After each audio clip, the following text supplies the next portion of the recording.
Assalomu alaykum aziz o'quvchilar. Sizlar bilan Islom Shahboz.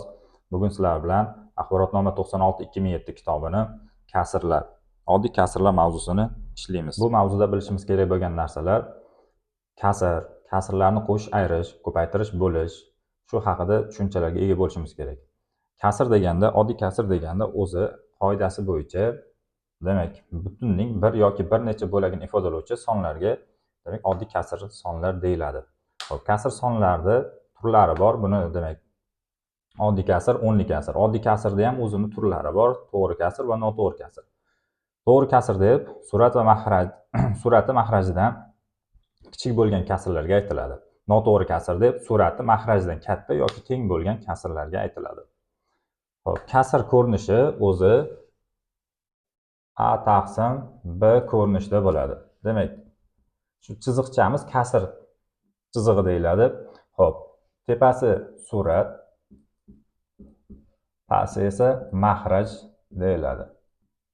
Xo'p, shu joyda o'qilishiga e'tibor beramiz. Agar suratdan boshlab o'qiydigan bo'lsak, A taqsim B o'qiladi. Agar mahrajdan boshlab o'qiydigan bo'lsak, B dan A deb o'qiladi. Masalan, sonlarda ko'radigan bo'lsak, 3 taqsim 5 yoki 5 dan 3 deb o'qiladi. Xo'p, demak, endi keyingi narsani bilishimiz kerak bo'lgan narsa, demak, to'g'ri kasr. To'g'ri kasr deb surati mahrajidan kichik bo'lsa, bu to'g'ri kasrga misol bo'ladi ekan. Agar surati mahrajiga teng bo'lsa yoki surati mahrajidan katta bo'lsa, noto'g'ri kasr deyiladi ekan. Xo'p, undan keyin noto'g'ri kasrni biz bilamizki, aralash kasrga o'tkazishimiz mumkin. Aralash kasr deb, demak, butun va kasr qismdan iborat bo'lgan sonlarga aralash kasr deyiladi. Xo'p, aralash kasr yoki aralash son farqi yo'q, bir xil ma'noga ega. Mana bizda 7 taqsim 3 kasrimiz bor, noto'g'ri kasrimiz. Uni aralash kasrga o'tkazish uchun 7 ni 3 ga burchak usulida bo'linadi. 7 ni burchak usulida bo'lganimizda 7 dan, demak, 7 ning ichida 3 dan 2 ta bor. Mana burchak usulida bo'lib ko'rsatib beraman. Demak, 2 ta bor. 6 bo'ldi, qoldiq, mana 1 qoldi. Xo'p, bunda yozishda nima bo'ladi ekan? Demak, 2 butun mahrajga, demak, bo'layotgan sonim o'zi yoki mahrajning o'zi va qoldiq esa suratga yoziladi ekan. Xo'p, mana noto'g'ri kasrdan aralash kasrga o'tkazdik. Aralash kasrdan noto'g'ri kasrga o'tamiz. Endi o'tish uchun nima qilamiz ekan? 2 butun 3 dan 1 turgan bo'lsa, teng bo'ladi ekan. Butunni mahrajiga ko'paytirib, uni suratga qo'shsak bas ekan. 2 kere 3 6, 1 ni qo'shsak 7 taqsim 3. Xo'p, qolgan narsalarni umumiy mahrajiga keltirish, ularni kasrlarni qo'shish va ayirishlarni misolli yechish davomida tushuntirib o'tib, misollarni ishlashni boshlaymiz. Birinchi misolda aytayapti: 9 taqsim 11 va bir sonlar orasida mahraji 33 ga teng bo'lgan nechta kasr son bor deyapti. Demak, mahrajini 33 ga tenglashtirib olamiz. Xo'p, 1 ni mahraji demak 1 bo'ladi. Demak, 33 ga keltirishimiz uchun buni 3 ga ko'paytirishim kerak bo'ladi. Buni esa 33 ga keltirishim kerak bo'ladi. Shunda hosil bo'ladi. Bunda 27 taqsim 33, bu esa 33 taqsim 33 bo'ladi. Shu tartibda davom ettiramiz. Demak, 27 taqsim 33, undan keyingisi 28 taqsim 33, 29 taqsim 33, 30 taqsim 33, 31 taqsim 33, 32 taqsim 33 va nihoyat mana 33 taqsim 33. Bizdan so'rayotgan narsa teng bo'lgan nechta kasr son bor deyapti. Demak, 1 2 3 4 5 5 ta kasrimiz mavjud ekan. Xo'p, keyingi misolimizda hisoblang. Demak, kasrlarni qo'shish ayrishda ularni umumiy mahrajiga keltiramiz. Umumiy mahrajiga keltirishda bizga ekuk mavzusi yordamga keladi. Shu kasrlar qo'shish ayrishda ko'pchilik qiynaladigan narsa ekuk topishda qiynaladi. Ekukni o'shaning uchun yaxshi o'rganish kerak. Ekuk desa biz oldingi darslarda tushuntirib o'tganmiz. Demak, 2 va 3 uchun ekuk 6 bo'ladi. Demak, 6 bo'lish uchun 2 ni 3 ga ko'paytiraman. Buni esa 2 ga ko'paytiraman. 3 6 bo'lish uchun 2 ga ko'paytiraman. Va yana bitta narsani eslatib o'taman. Kasrlarda asosiy xossasi bor. Surat va mahrajini bir xil songa ko'paytirish yoki bo'lish mumkin. Shu narsani esdan chiqarmanglar. Faqat bir xil songa ko'paytirish yoki bo'lish mumkin. Bu nima degani? Biron bir sonni, mana mahrajini hozir 3 ga ko'paytiradigan bo'lsam, suratni ham ko'paytirishga majburman. Ya'ni 3 ni 2 ga ko'paytirib 6 deb, tepani esa 1 deb yozib ketishga haqqim yo'q. Ko'pchilik shunda xato qiladi ekan. Shu narsaga e'tiborli bo'linglar. Demak, surat mahrajni bir xil songa ko'paytiramiz ekan. Mana 3 ga ko'paytiryapmiz. Demak, keyingi narsa bilishimiz kerak bo'lgan narsa kasrning oldidagi minus ishorasini yoki kasrning ishorasini xohlasak suratga, xohlasak kasrni mana o'ziga, xohlasak mahrajga tushirib yozishimiz mumkin ekan. Demak, bu yerda men suratga chiqarib yozaman. -3. Xo'p, -6 bu esa 2 bo'ldi. Mana endi umumiy mahrajga keltirganimizdan keyin umumiy mahrajni yozamiz. Kasrlarni ishorasini nima holatda bo'lsa qo'shish kerak bo'lsa qo'shamiz, ayirish kerak bo'lsa ayiramiz. Hozir -3 amalimizda -2 turibdi. Bu degani -3 -2. Bundan oldingi darsda gaplashganmiz. Agar ikkita manfiy son keladigan bo'lsa, ular qo'shiladi va minus ishorasi yoziladi. Demak, -5 taqsim 6. Xo'p, javoblarga qaraymiz. Agar unaqa javob bo'lmasa, minus ishorasini kasrning oldiga tushirib qo'yamiz. Yana bir bor eslatib o'taman. Demak, kasrlar qo'sh ayrishda ularni umumiy mahrajga keltiramiz. Umumiy mahrajga keltirish uchun mahrajlar uchun ekuk topamiz. Ekuk topganimizdan so'ng shu mahraj ekukka teng bo'lish uchun ko'paytiramiz nechigadir. Masalan, bizda hozir 6 bo'ldi, 2 6 bo'lish uchun 3 ga ko'paytirdik. Shu kasrimizda 3 mahraj turibdi. Shu 6 bo'lish uchun shu kasrni 2 ga ko'paytirdik. Xo'p, keyingi misolimiz ham xuddi shunday ekan. Demak, mahraj 2 bilan 3 ekan. Mahrajlarimiz 2 bilan 3 ekan. Mahraj demak 6 bo'ladi. Ya'ni ekukini topdim. Ekuki demak 6 chiqdi. Demak, mahrajimiz ham 6 bo'ladi ekan. Demak, buni 3 ga, buni esa 2 ga. Demak, tepadagi holatdan endi to'g'ridan to'g'ri yozishni boshlayman. Ya'ni bu holatga o'tib ketaman. Mahrajim 6 bo'ldi. Xo'p, 3 ni 1 ga ko'paytirsam 3, 2 ni minus 2 ni 2 ga ko'paytirsam 4. Xo'p, 3 dan 4 da ayirish. Demak, kattasidan kichkinasini ayirib, kattasini ishorasini qo'yar edik. Demak, -1 bo'ladi. Mahrajim esa 6. Bu degani -1 taqsim 6 bo'ladi ekan. Keyingi misolimiz ham demak ayirish ekan. Mahrajni keltirish uchun 4 bilan 5 ga demak ekuk topaman. Ekuk topadigan bo'lsak, 4 bilan 5 ni ekuki esa 20 bo'ladi. Xo'p, ba'zilar mana shu yerda mahrajni keltirishda diagonal holatda bir-biriga ko'paytirib ketadi ekan. To'g'ri, har doim ishlaydi. Nimaga desak, chunki ekuk qoidasi bor. O'zaro tub sonlar, ular ekuki ularning ko'paytmasiga teng. Xo'p, bizda hozirgi misollarimiz 2 bilan 3 ham, 4 bilan 5 ham o'zaro tub son. O'shaning uchun ham bir-biriga diagonal holatda ko'paytirib ketgandan ma'qulroq. Lekin baribir ekuk topiladi, chunki ekuk xossasidan kelib chiqqan bu narsa. Diagonal ko'paytirishda bitta yomon tarafi bor. Agar mahrajimiz katta son bo'ladigan bo'lsa va ularning ekuki kichikroq son bo'ladigan bo'lsa, ularning ko'paytmasi kattaroq bo'lib ketadi. Demak, shunda katta sonlarni qo'shish, ayirishga to'g'ri kelib qoladi. O'shaning uchun maslahat beraman, ekukni yaxshi o'rganib, undan keyin kasrlarga o'tgani ma'qulroq. Ekukni oson topsanglar, bemalol kasrlarni qo'sh ayirishda qiynalmaysizlar. Demak, eng matematikani bilamizki, zanjir, ya'ni o'rtasidan boshlab ketishga iloji yo'q. Oldingi mavzular yaxshi o'zlashtirilsa, keyinchalik ham keyingi mavzularda ham o'zlashtirish osonlashib boradi. Shunga e'tiborli bo'linglar. Ya'ni birinchi mavzuni o'rgandim, keyin 5 ni o'rganaman, keyin 10 ni o'rganaman degan qoidalar o'tmaydi.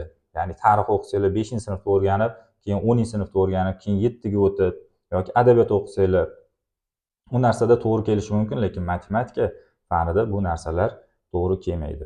Shuning uchun darslarni boshidan yaxshilab o'rganishga harakat qilinglar. Agar tushunmagan joylar bo'ladigan bo'lsa, kommentda yozsanglar, javob yozamiz. Xo'p, davom ettirsak, demak, mahrajimiz 20 ekan. 20 bo'lish uchun 4 ni 5 ga ko'paytiraman. Xo'p, 5 ni esa 4 ga ko'paytiraman. Mana shu yerda ham adashib ketadi. Suratga e'tibor bermaymiz. Biz mahrajga e'tibor beramiz. Mahrajimiz 4 5, demak, umumiy mahrajimiz mana 20 deb yozib olinglar agar. Xo'p, undan keyin mahrajiga e'tibor berib son ko'paytiraman. Ko'pchilik mana 4 ga ham chalg'ib ketib 5 ko'paytirib yuboradi. Agar 5 ga ko'paytirsam bu 25 bo'lib qoladi, mahrajim 25, buniki esa 20 bo'lib qoladi. U mahrajga keltirmagan bo'laman. Shu narsaga ham e'tiborli bo'linglar.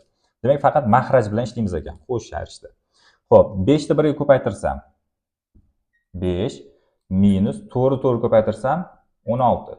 Xo'p, kattasidan kichkinasini ayiramiz va kattasini ishorasini qo'yamiz. Demak, 16 dan 5 ni ayirsak 11 bo'ladi va kattasini ishorasi minus. Taqsim 20. Demak, minus ishorasini kasrga tushiramiz. Demak, minus 11 taqsim 20 bo'ladi ekan. Keyingi misolimiz ham 3 bilan 4. Demak, 3 bilan 4 ni bildik, 12 bo'ladi. 1-1 ga ko'paytiramiz 4 ga, buni esa 3 ga. Umumiy mahrajim 12 mana. Demak, minus suratga chiqaraman. 1 ni 4 ga ko'paytirsam 4, suratdagi kasrni minusi bilan minus 4 bo'ladi ekan. 3 ni 1 ga ko'paytirsam 3 bo'ladi, oldidagi minus bilan minus 3 bo'ladi. Minus kelganda, demak, ular qo'shiladi va minus ishorasi yoziladi. Minus 17 taqsim 12. Bu degan minus 7 taqsim 12 bo'ladi ekan. Xo'p, keyingi misolimiz 3 bilan 4 ekan, yana 12 bo'ladi. Mahrajim. Demak, buni 4 ga ko'paytiraman, buni esa 3 ga ko'paytiraman. 4 ni 1 ga ko'paytirsam 4, 3 ni 3 ga ko'paytirsam 9. 4 dan 9 ni ayiradigan bo'lsak, demak, minus 5 bo'ladi. Mahrajim 12. Minus ishorasini kasra oldiga tushiramiz. Demak, natija minus 5 taqsim 12 bo'ladi ekan. Xo'p. Keyingi 8-misolimiz shu tartibda ekan. Demak, bu nima degani? 243 ni bo'laman ekan. Bo'luv degani bu kasr chizig'i. 9 taqsim 11 ga. Shu holatda yozib ishlasak bo'ladi. Endi 243 ni xo'p, shu yerda kasrni kasrga bo'lish qoidasi qanday bo'ladi? Mana butun son keladimi yoki kasr son keladimi farqi yo'q. Biz bilishimiz kerak bo'lgan narsa. Birinchi son o'z holicha qoladi. Bo'luv ishorasi ko'paytiruvga alishtiriladi va ikkinchi soniga teskari son yoziladi. Teskari son, o'zaro teskari son degani ko'paytmasi 1 ga teng bo'lgan sonlar. Qaytaraman. O'zaro teskari son degani ko'paytmasi 1 ga teng bo'lgan sonlarga aytiladi. Yoki o'zimiz o'zaro teskari sonni ko'pchilik oddiy yodlab qo'ygan, oyog'ini teskari qilib yozish, ya'ni mahrajni suratga, suratni esa mahrajga qilib yozish. Demak, 11 suratga chiqayotgan, mahrajim esa 9 bo'ladi ekan. Xo'p, endi kasrni kasrga ko'paytirish shetda ham o'rganib ketishimiz kerak. Kasrni kasrga ko'paytirayotganimizda mana suratga, mahraj mahrajiga. Agar butun sonni kasrga ko'paytiradigan bo'lsak, agar xo'p, 243 ni 11 ga ko'paytirib hisoblab, uni 9 ga bo'lganimdan ko'ra, ular agar qisqarsa qisqartirishim mumkin. Qisqartirish nima degani? Tasavvur qilinglar, shuni sal oddiyroq qilib yozaman. Ya'ni 243 ko'paytirilgan 11 suratga yozilayotgan, mahraj esa 9 yoziladi. Endi qisqartirish nima degani? Surat va mahrajini bir xil songa bo'lishga kasrlarni qisqartirish deyiladi. Demak, surat va mahrajni bir xil songa bo'lishga qisqartirish amali deyiladi. Yoki kasrni qisqartiring desa, surat va mahrajini shunday bir xil songa bo'lishimiz kerak ekan. Shu qisqartiring deganda bizga ekub yordamga keladi. Juda katta sonlar, misol uchun deylik 128 taqsim 1024 soni. 2 ga bo'lib ularni qisqartirgandan ko'ra, ular uchun ekub topib to'g'ridan to'g'ri qisqartirganim ma'qul. Yoki masalan qaranglar. 12 taqsim 36 soni bor. 12 taqsim 36 kelganda buni 2 ga bo'lishim mumkin. Mana 2 ga bo'lsam 6, bu esa 18. Keyin yana 2 ga bo'lishim mumkin. Qisqartirib 2 ga bo'lsam, demak menda hosil bo'ladi 3, bunda esa 9. Endi 3 ga qisqartirishim mumkin. Qisqartirsam bunda 1, bunda 3 qoldi. Mana shu joyda shuncha amal bajarildi. Demak, agar shuncha amal emas, to'g'ridan to'g'ri o'taman desam, 12 bilan 36 ekub topaman. Ekubini topadigan bo'lsam 12 chiqadi. Demak, suratni ham, mahrajni ham 12 ga bo'laman. 12 ga bo'lganimda necha chiqsa, o'sha qisqarmas kasr holatiga keladi ekan. Qisqarmas kasr deb surat va mahraji o'zaro tub bo'ladi. Ya'ni hech qanday songa bo'linmaydi. Ekubi 1 ga teng bo'lib qoladi. Surat bilan mahraj o'zaro tub sonlar bo'ladigan bo'lsa, demak bu kasrga qisqarmas kasr deyiladi ekan. Kimdirlar uchun ekubini topib ishlash oson, kimdirlar uchun shu maydalab 2 ga, 3 ga bo'lib topish oson. Bu yog'i endi ekub mavzusida qanchalik biliminglar yaxshiligiga bog'liq. Agar birdaniga topa olmasanglar, iloji boricha kattaroq songa bo'lganinglar ma'qulroq. Xo'p, misolda davom ettiramiz. Demak, surat va mahrajim bir xil songa bo'lishi mumkin ekan. 243 biz bilamizki 9 ga qoldiqsiz bo'linadi. Chunki raqamlar yig'indisi 9 ekan, demak 9 ga qoldiq. Va mahrajimda mana 1 qolar ekan. 243 9 ga bo'ladigan bo'lsam 27 bo'ladi ekan. Mana shu yerda yozishda ham ba'zilar xato qiladi ekan. Nechiga bo'lganim yozilmaydi bu yerda. Ya'ni mana hozir 9 ga surat va mahrajini bo'lyapman. Qolganini yozamiz.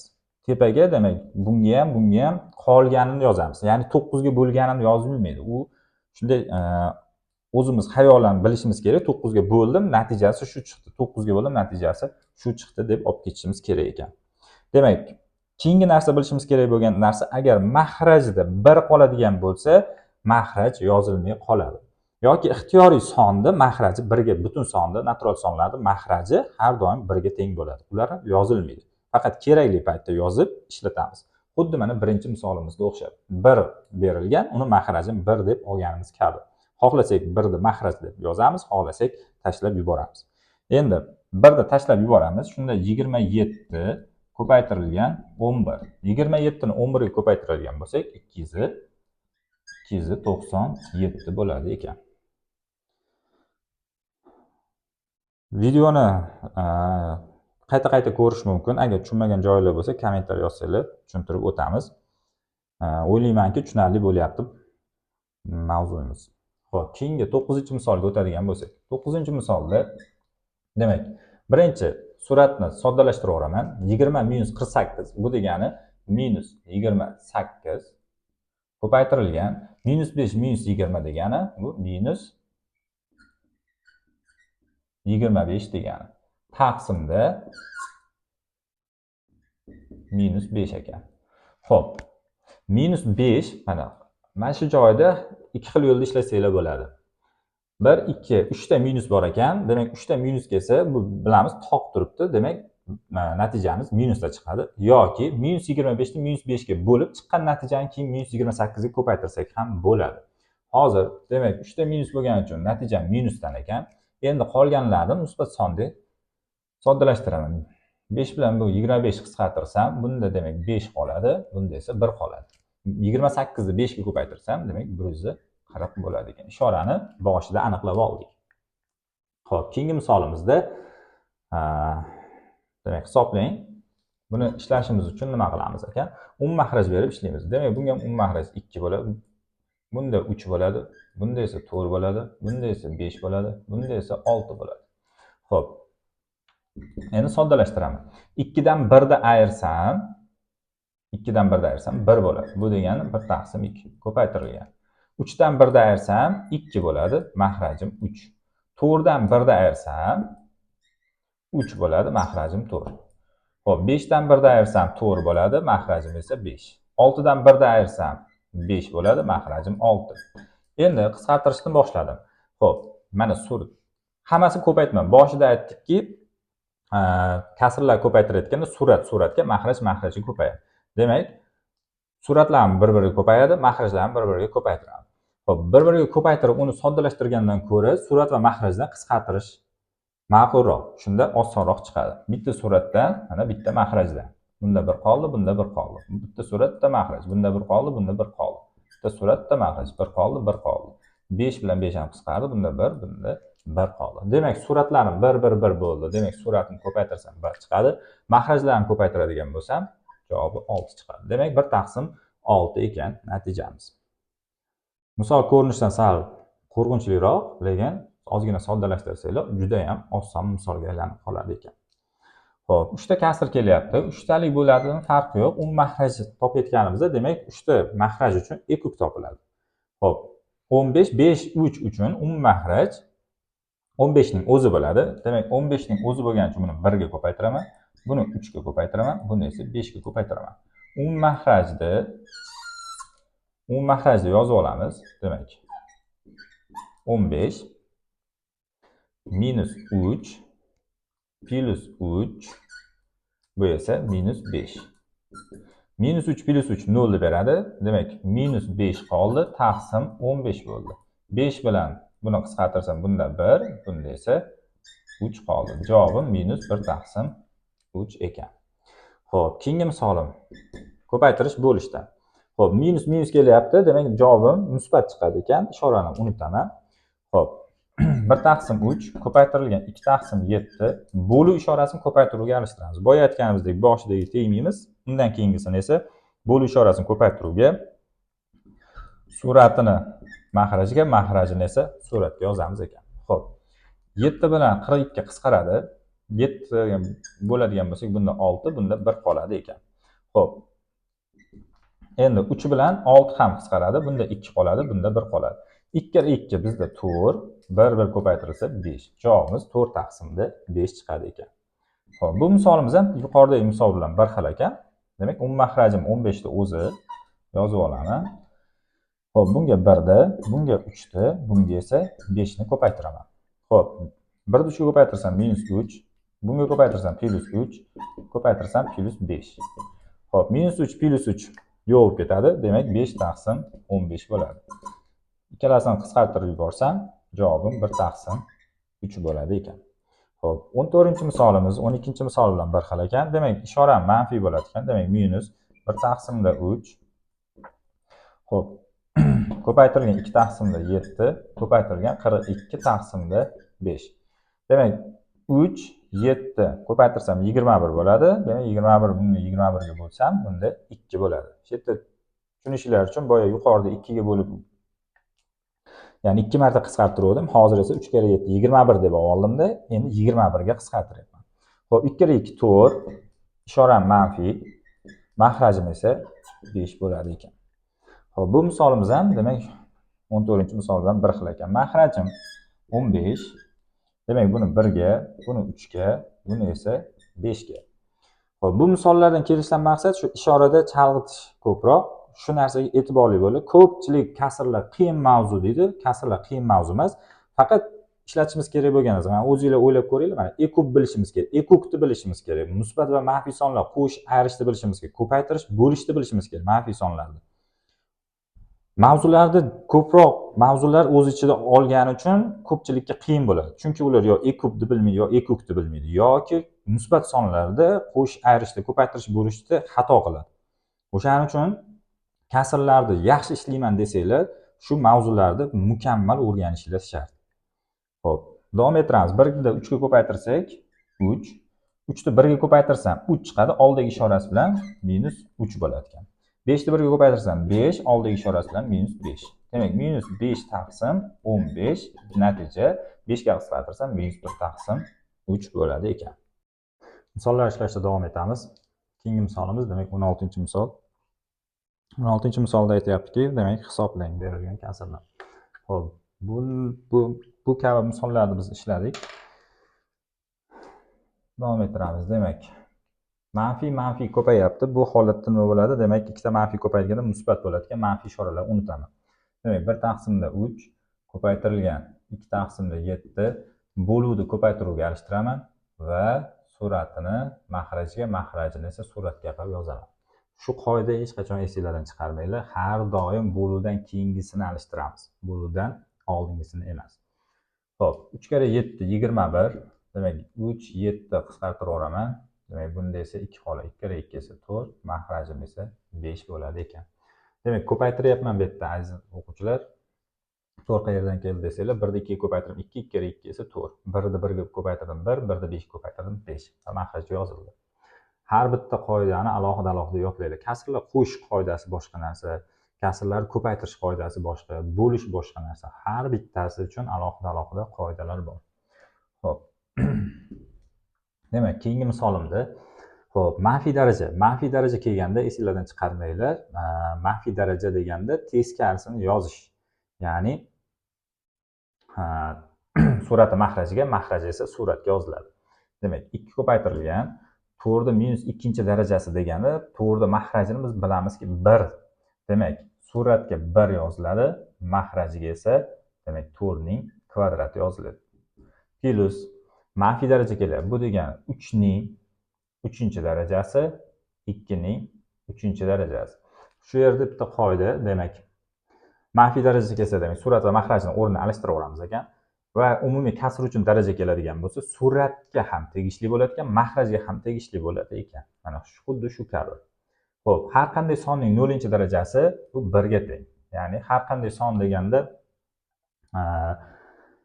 esinglardan chiqarmanglar, musbat sonlar haqida gap ketyapti. 0 ning 0-darajasi mavjud emas va manfiy sonlarning ham 0-darajasi mavjud emas. Musbat sonlarning har qanday musbat sonlarning 0-darajasi demak 1 ga teng bo'ladi ekan. Xo'p. 4 ning kvadrati bu degani 16 plus 3 ning kubi 27, 2 ning kubi esa 8 bo'ladi. Xo'p, darajalar haqida sizlar bilan biz qisqacha gaplashgan edik. Xo'p. Daraja o'zi yana shu yerda bir takrorlash sifatida aytib o'tib ketaman. Darajalar sonlarning ko'paytmasi. 4 ning kvadrati degani 4 o'ziga 2 marta ko'paydi degan. 2 ning kubi degani 2 o'ziga 3 marta ko'paydi. Ya'ni 2 ko'paytirilgan 2 ko'paytirilgan 2 holatda turibdi. 2 kira 3 emas. Ko'pchilik mana shu yerda 2 kira 3 bitta 6 deb yozib ketadi. Bu xato narsa.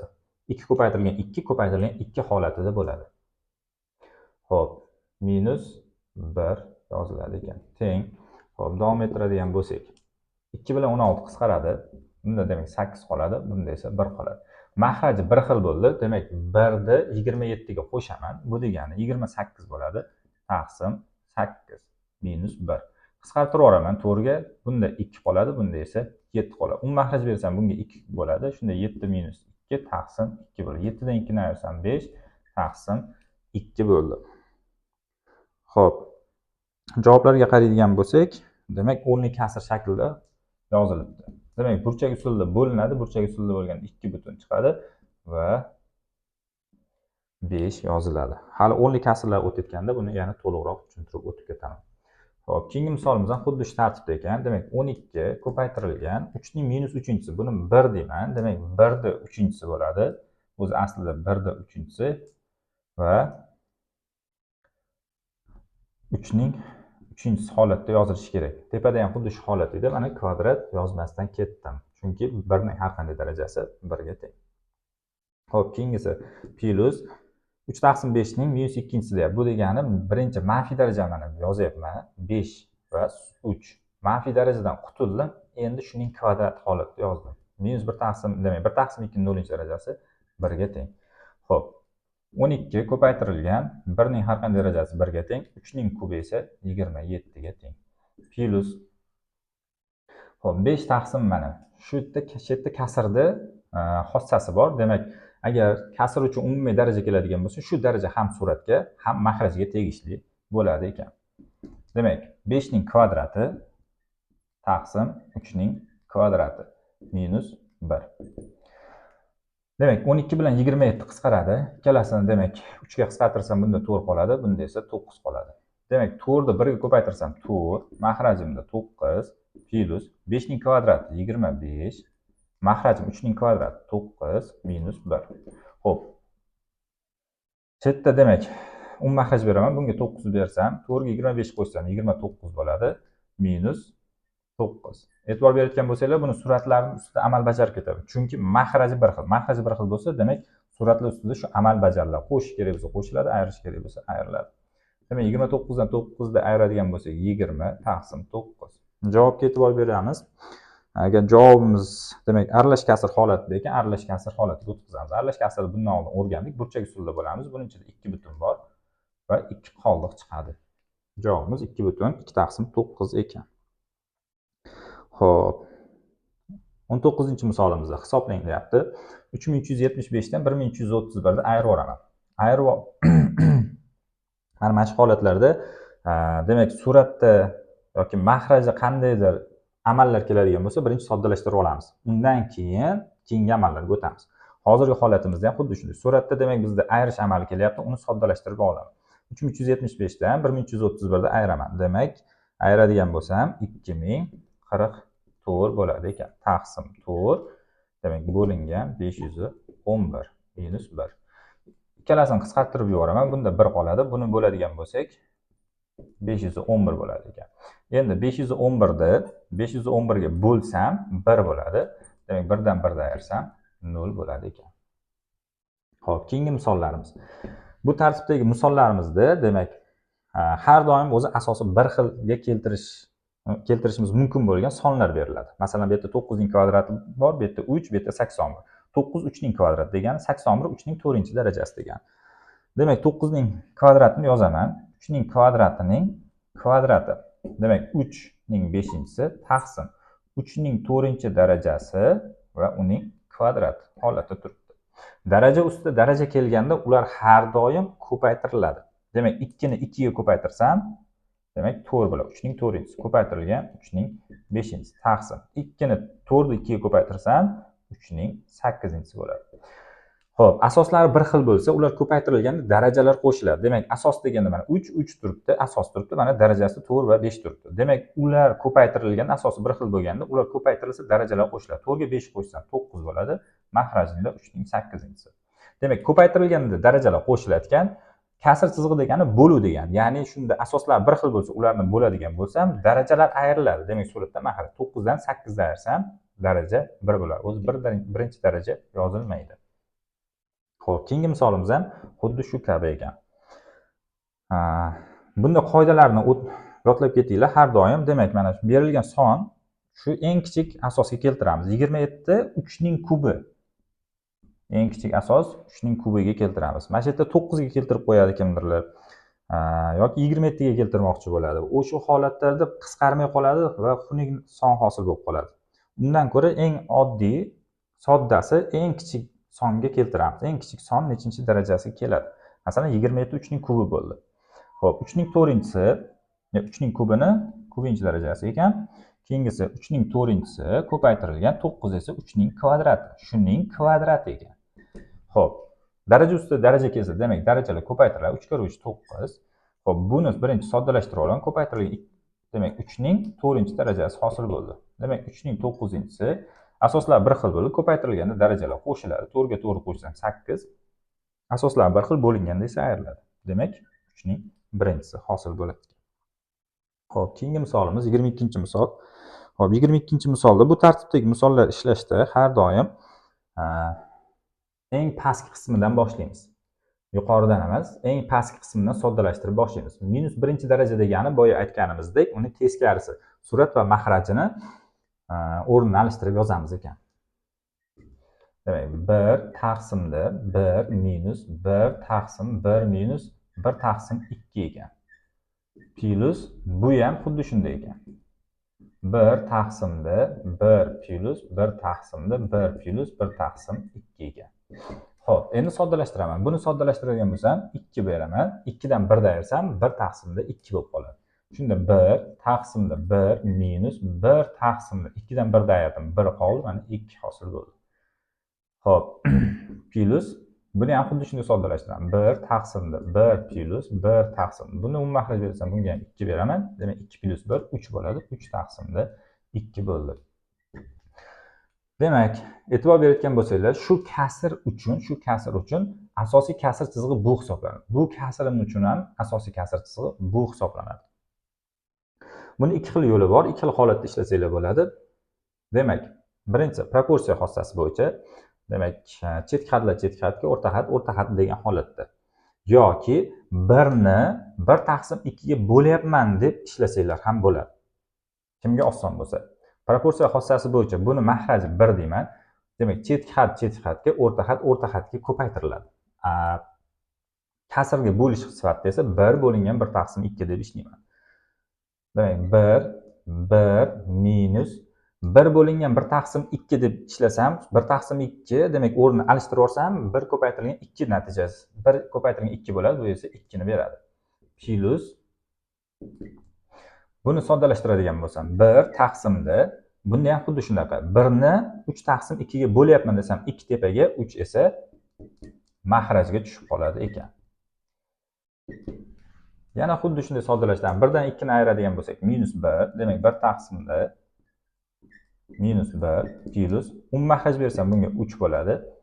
Shunda 3 plus 2 5 ni beradi. 5 taqsimda 3. Boyagi holat bo'yicha bunda ham xuddi shunday. Buning natijasi demak -1 bo'ladi, plus buni esa demak 3 tepaga chiqadi. Mahrajda esa 5 qoladi. Soddalashtirsam bunga 5 beraman. Mahraj -5 plus 3 bu degani -2 taqsimda 5. Demak, javobimiz minusdan 2 taqsimda 5 chiqadi ekan. Hop, 22-misolimiz.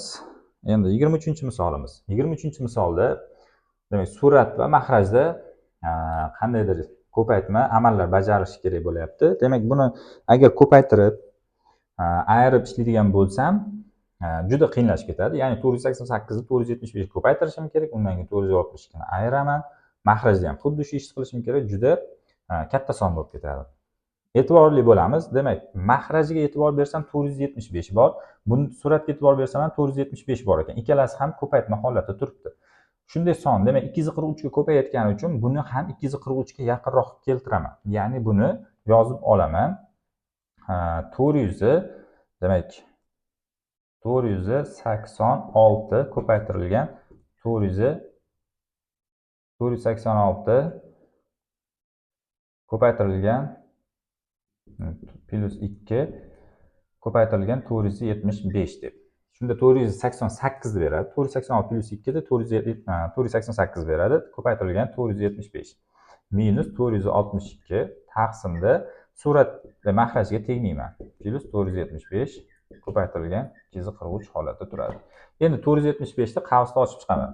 486 ni 475 ga ko'paytiraman. Plus 2 ni 475 ga ko'paytiraman. Shu yerda soddalashtirib ketaman. 2 ni 475 ga ko'paytiradigan bo'lsam, demak 950 bo'ladi. Minus 462. Mahrajim esa hali ham xuddi shunday turibdi. 244 plus 475 ko'paytirilgan 243. Xo'p, demak misol davom ettiramiz. 950 dan 462 ni ayiraman. Xo'p, ayirsam 486 ko'paytirilgan 475 shu holatda turibdi. 950 dan 462 ni ayiradigan bo'lsak, shu yerda bizda hosil bo'layotgan 288. 488. Demak, plus 488 taqsimda 244 plus 475 ko'paytirilgan 243. Xo'p, endi suratdan 2 ni olib chiqib ketaman. Suratdan 2 ni olib chiqib yozadigan bo'lsam, mana suratdan 2 ni olib chiqib ketish. Mana bu ko'paytma bitta son turibdi. Shu yerdan bir dona 2 ni olib chiqib ketdim. Demak, 486 ni 2 ni olib chiqib ketsam, 243 hosil bo'ladi. Ko'paytirilgan 475. Bundan 2 ni olib chiqib ketsam, plus 244 bo'ladi. Taqsim 244 plus 475 ko'paytirilgan 243. Xo'p, mana e'tibor berayotgan bo'lsanglar, 243 ko'paytirilgan 475 plus 244. 244 plus 475 ko'paytirilgan 243. Bir xil narsa, faqat o'rni alishgan. Biz bilamizki, yig'inda holatda keladigan qo'shuvchilar o'rnini alishtirishimiz mumkin. Demak, ikkalasi bir xil narsa bo'lgani uchun, bir xil natija hisoblasak, bir xil natija chiqqani uchun ularni qisqartirib yuborishimiz mumkin ekan. Qisqartirib yuboramiz. Qisqartirib yuborganimizda natija 2 qoladi ekan. Xo'p, boshqatdan tushuntirib o'taman. Demak, bunaqa misollarga e'tibor beramiz. Umumiy ko'paytuvchisi qanday ko'payayotgan. Demak, 488 ni 243 ga bog'layman. 243 ga bog'lashim uchun e'tibor bersam, 243 ni o'zi bilan yozadigan bo'lsam, o'xshamaydi ekan. Buning uchun ikkilanganini topaman. Chunki yaqini demak 486 bo'lar ekan. O'shaning uchun 486 plus 2 deb yozdik. Demak, 486 plus 2 holatidan shuni soddalashtirib 475 bilan qavsni ochib chiqadigan bo'lsak, 486 ko'paytirilgan 475, 2 ga ko'paytirib yuborsak 950. 950 dan 462 ni ayirdik, 488 hosil bo'ldi. E'tibor berayotgan bo'lsangiz, demak shundan 2 ni olib chiqib ketsam, mahraj bilan bir xil ifoda hosil bo'ldi. Xo'p, keyingi misolga o'tamiz. Keyingi misolimiz 24-misolda. Demak, 5 ko'paytirilgan. Demak, agar ifodada umumiy ko'paytuvchi bo'lsa, umumiy ko'paytuvchining darajasi eng kichigini olib chiqib ketamiz. Ikkalasida ham 7 bor. Eng kichik daraja, demak 15, 14 kelgani uchun 14 ni olib chiqib ketamiz. Demak, bu yerda 3 qoldi. Ko'paytirilgan 15 da 7 dan 14 tasini olib chiqib ketsak, bir dona 7 qoladi. Shu joyda ko'pchilik adashadi, daraja olib chiqib ketayotganda e'tiborli bo'linglar. Mana daraja turibdi. O'zingizlar o'ylaylar, daraja degani bitta sonni o'ziga shuncha marta ko'paygandi. Mana 15 ta 7 turibdi ko'paytma holatda. Biz 14 tasini olib chiqib kelsak, albatta bitta bir donasi qoladi. 7 ta 7 dan 14 ta turibdi. Hammasini olib chiqib kelsak, undan hech narsa qolmaydi. Faqat ko'paytma bo'lgani uchun biz 1 qoldiramiz. Minus 19 taqsimda mahrajda ham xuddi shu 16 15-daraja turibdi. Bu degani 15-darajani olib chiqib ketamiz. Shunda 7 16 tadan 15 tasi kelsa 1 donasi qoladi plus 3. Bunda esa 1 qoladi. Demak, soddalashtirib ishlasak. Xo'p. 5 ko'paytirilgan. Xo'p, 7 ni 14-chisi bilan mana 7 ni 15-chisini qisqartirib, 7 dan 14 ta bor, bunda 7 dan 15 ta bor. Demak, 14 tasini olib tashlasam, mahrajimda 1 dona 7 qoladi ekan. Xo'p. Demak, 3 kere 7 21 minus 19. 7 plus 3 10. 10 bilan 5 ni qisqartiraman. Bunda 1 qoldi, bunda 2 qoldi. 21 dan 19 ni ayiradigan bo'lsam 2 bo'ladi. Demak, suratimda 2, mahrajimda esa 7 ko'paytirilgan 2. 2 bilan 2 qisqaradi va mahrajimda 7 qolib ketdi. Suratda esa 1 qoldi. Tushunarli bo'ldi degan umiddaman. Keyingi misolimiz 25-misol ekan.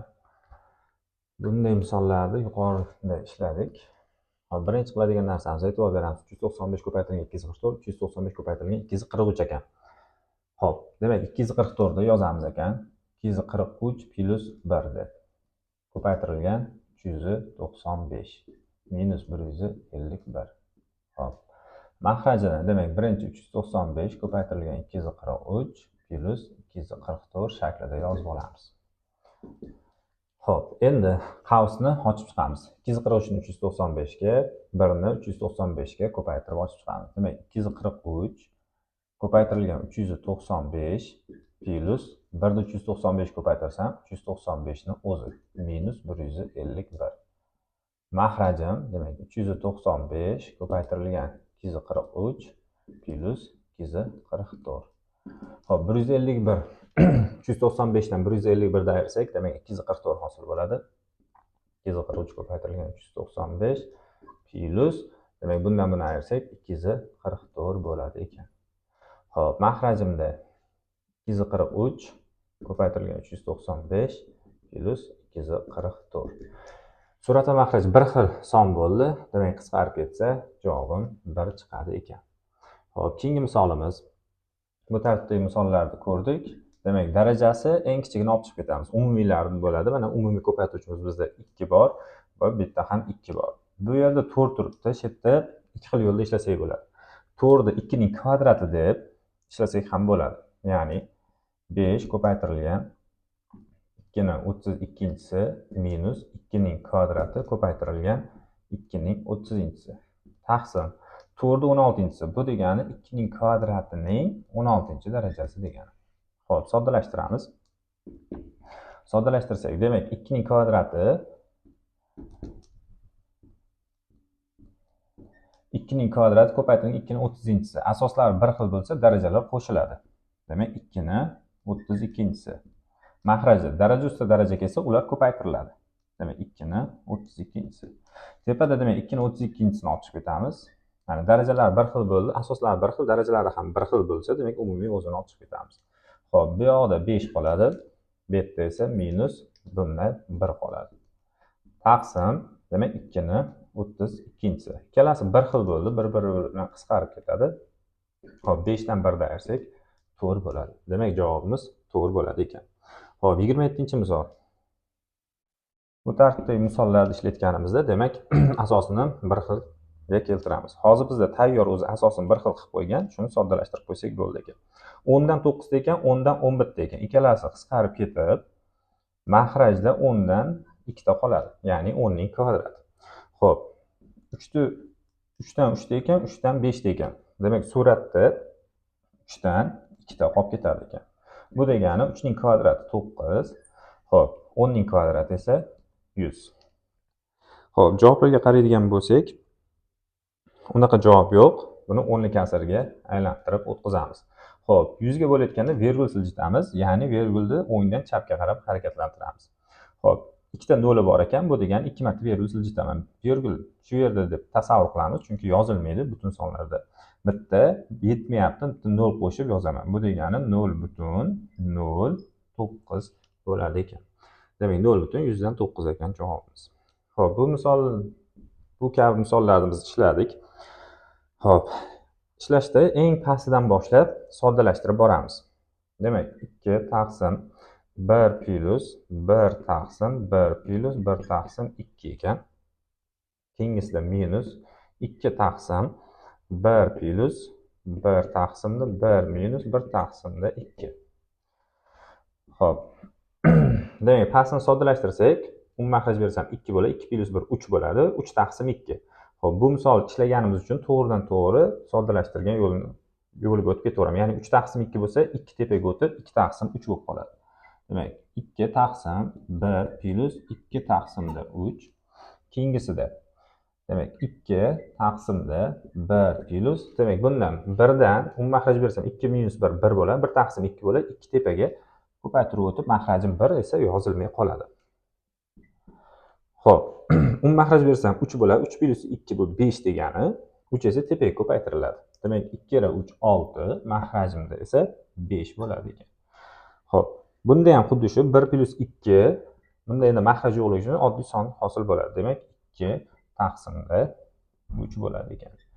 Xo'p, makhraj beradigan bo'lsam bunga 3 tadan, bunga esa 5 tadan beraman. Makhrajim demak 15.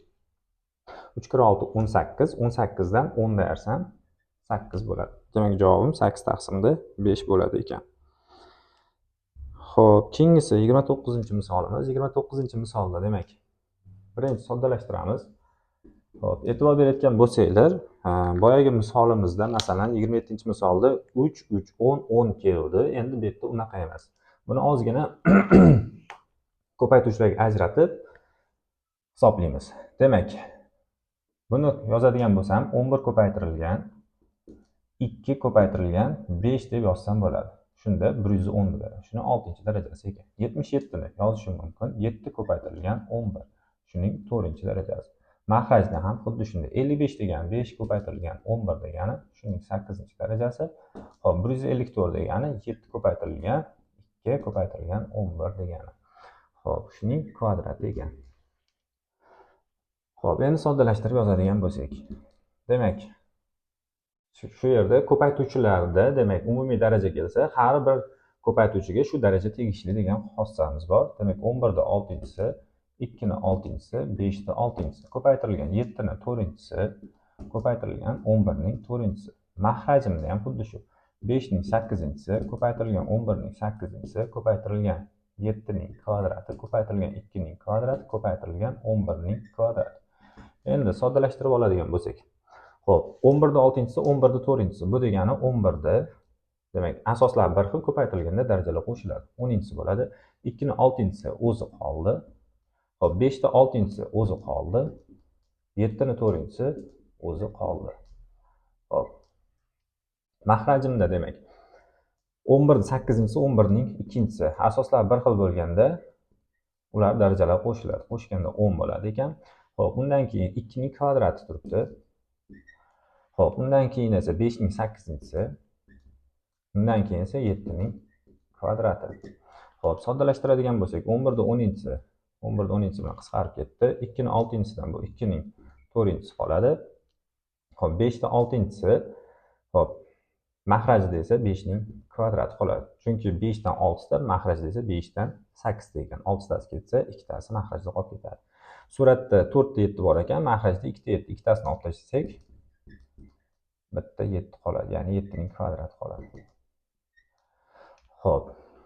Javoblarga e'tibor beradigan bo'lsak, javoblarimiz demak, aralash kasr shaklida ekan, buni ko'paytirib hisoblaymiz ekan. Demak, 16 ni 49 ga ko'paytiramiz. 16 ni 49 ga ko'paytiradigan bo'lsak, demak, 16 ni 49 ga ko'paytiramiz. Hop, 6 kira 9 54, 5 yonda, demak, 144, 24, 2 yonda, demak, 64, 4, 8, 7. Demak, suratim 784 taqsim 25 bo'ladi ekan. Xo'p, aralash kasrga aylantirib qo'yadigan bo'lsak, 784 ni 25 ga bo'lamiz. Xo'p, 3 tadan bersak, demak, 75, 3, 34. Demak, 30 butun 34 qoldi qoladi ekan. 30,25. Kechirasizlar. 31,9 qoldi qoladi ekan. Ya'ni 31,25 dan 9 bo'ladi ekan. Xo'p, bu javobimiz demak D variantida bor ekan. Xo'p, keyingi misolga o'tamiz. Davom ettiradigan bo'lsak, 30-misolimiz. 30-misolda xo'p, buni ham birinchi ko'paytirishlarga ajratib olaman. Demak, 8 ga keltirsam bo'lar ekan. Keyingisini esa 3 ga keltirsam bo'lar ekan. Demak, 72 ni yozaman. 8 ko'paytirilgan yoki 2 bilan 3 bilan ishlasak ham bo'ladi, mayda sonlar bilan chalg'imasdan. Demak, 72 degan 8 karra 9 degan. 8 degan 2 ning 3-chisi, 9 esa 3 ning kvadrati. Shuning 6-darajasi. Ko'paytirilgan 3 ko'paytirilgan 2 ning 3-chisi. Shuning 4-darajasi. Taqsim 36 degani, demak, 4 ko'paytirilgan 9 degani 2 ning kvadrati, 3 ning kvadrati. Shuning 8-darajasi ekan. 8 degani 2 ning kubi degani, shuning esa kubinchi darajasi ekan. Xo'p, soddalashtiradigan bo'lsak, mana ko'paytiruvchilarga umumiy daraja dedik. Endi daraja ustida darajaga esa ko'paytiriladi ular. 2 ni demak 18-chisi, ko'paytirilgan 3 ning 12-chisi, ko'paytirilgan 3 ning 4-chisi, ko'paytirilgan 2 ning 12-chisi. Xo'p, mahrajda 2 ning 16-chisi, xo'p, ko'paytirilgan 3 ning 16-chisi, ko'paytirilgan 2 ning 9-chisi. Xo'p, ikkilar 18 bilan 12, demak, darajalari qo'shiladi, 30-chisi bo'ladi. 12 bilan 4 turibdi, 3 ning darajasi, bu degani 3 ning 16-chisi bo'ladi. Taqsim 2 ning 16-chisi, 2 ning 9-chisi, bu degani 2 ning 25-chisi degani, 3 da 16-chisini o'zi qoldi. 3 da 16-chisilar ikkalasi qisqarib yo'q ketdi.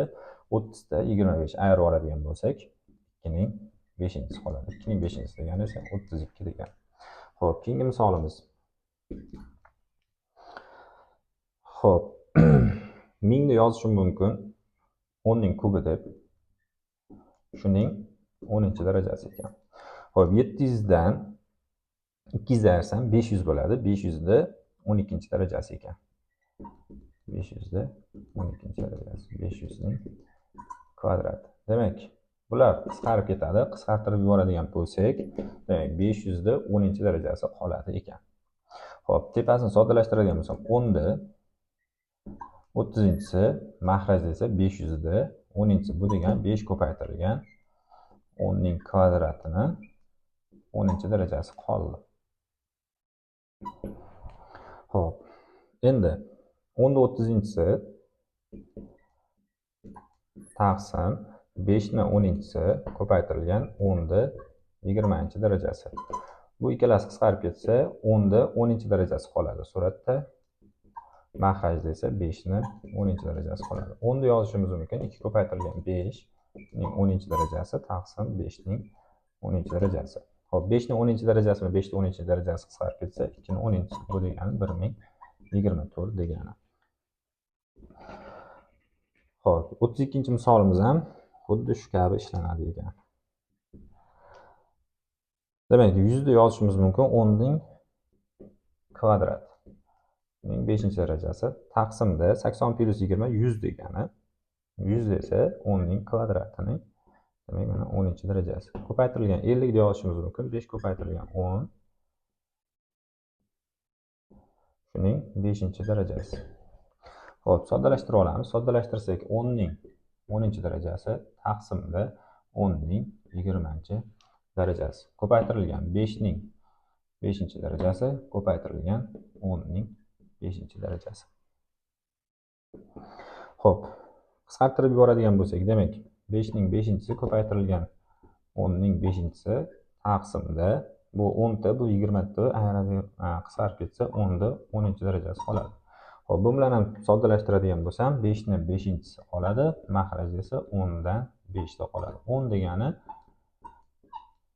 demak, 2 ko'paytirilgan 5 degani, bu degani 2 ning 5-chisi va 5 ning 5-chisi. Ikkalasi qisqarib ketsa, 5 ning 5-chilari qisqarib ketsa, 2 ning 5-chi qoladi. 2 ni 5-chi degani 32 degani. Tushunarli bo'ldi degan umiddaman. Keyingi misolimiz 33-misol. Bu kabi misolni yuqorida ishladik. Ya'ni mahraji 36 bo'lsin deyapti. Sonlar orasida 36 ga teng bo'lgan nechta kasr mavjud? Demak, 36 bo'lishi uchun birinchi sonni 9 ga ko'paytiramiz. Buni esa 4 ga ko'paytiramiz. 9 ga ko'paytirsam 27 bo'ladi. Bu mahraji 36 bo'ladi. Xo'p, endi davom ettiramiz.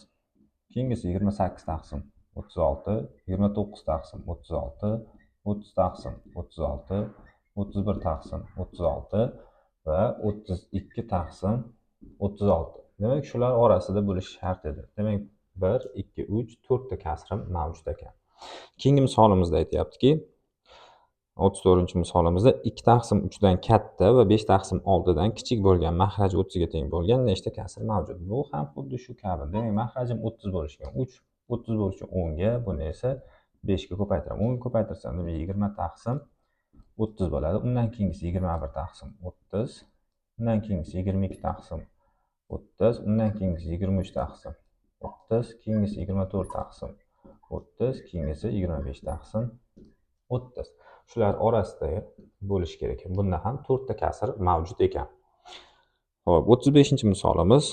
Demak, sonlarning quyidagi munosabatlardan qaysi biri to'g'ri deyapti. Demak, kasrlar taqqoslash mavzusi ekan. Kasrlar taqqoslashda 3 ta dona qoida bor. Birinchi qoidamiz: agar suratlari teng bo'lsa, mahraji kichigi katta bo'ladi.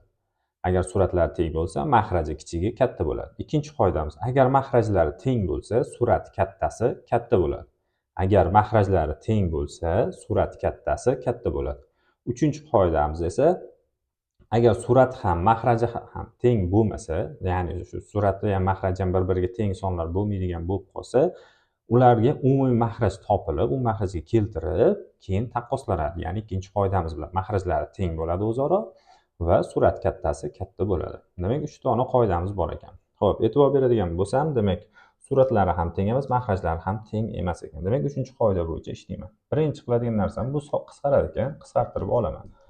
Demak, 120 taqsim 121 bo'ladi. Endi umum mahrajni keltiraman. Umum mahrajni keltirayotganda 120 bilan 121 ikkita ketma-ket natural son. Bu degani o'zaro tut son bo'ladi. O'zaro tut sonlar e-kubga esa har doim ularning ko'paytmasiga teng bo'ladi. Demak, buni 121 ga ko'paytiraman, buni esa 120 ga ko'paytiraman. Shunda bunda hosil bo'ladi 120 ko'paytirilgan 121. Mahraj biz uchun hozircha ahamiyatsiz. Chunki mahrajlar o'zaro teng bo'ldi. Faqat suratlarni hisoblayman. Xo'p, 121 ko'paytirilgan 119. Xo'p, 121 ko'paytirilgan 119 da hisoblayotganimiz oddiyroq ishlashimiz uchun bizga demak qisqa ko'paytirish yordami keladi. 121 da 120 plus 1, 119 da esa 120 minus 1 deb olamiz. Qisqa ko'paytirishda formulamiz bor edi. A plus B ko'paytirilgan A minus B. Bu degani A kvadrat minus B kvadratga teng. Xo'p, agar qisqa ko'paytirish bilmayman desanglar, ko'paytirib hisoblab topsanglar bo'ladi, faqat sal uzoqroq yo'l bo'ladi.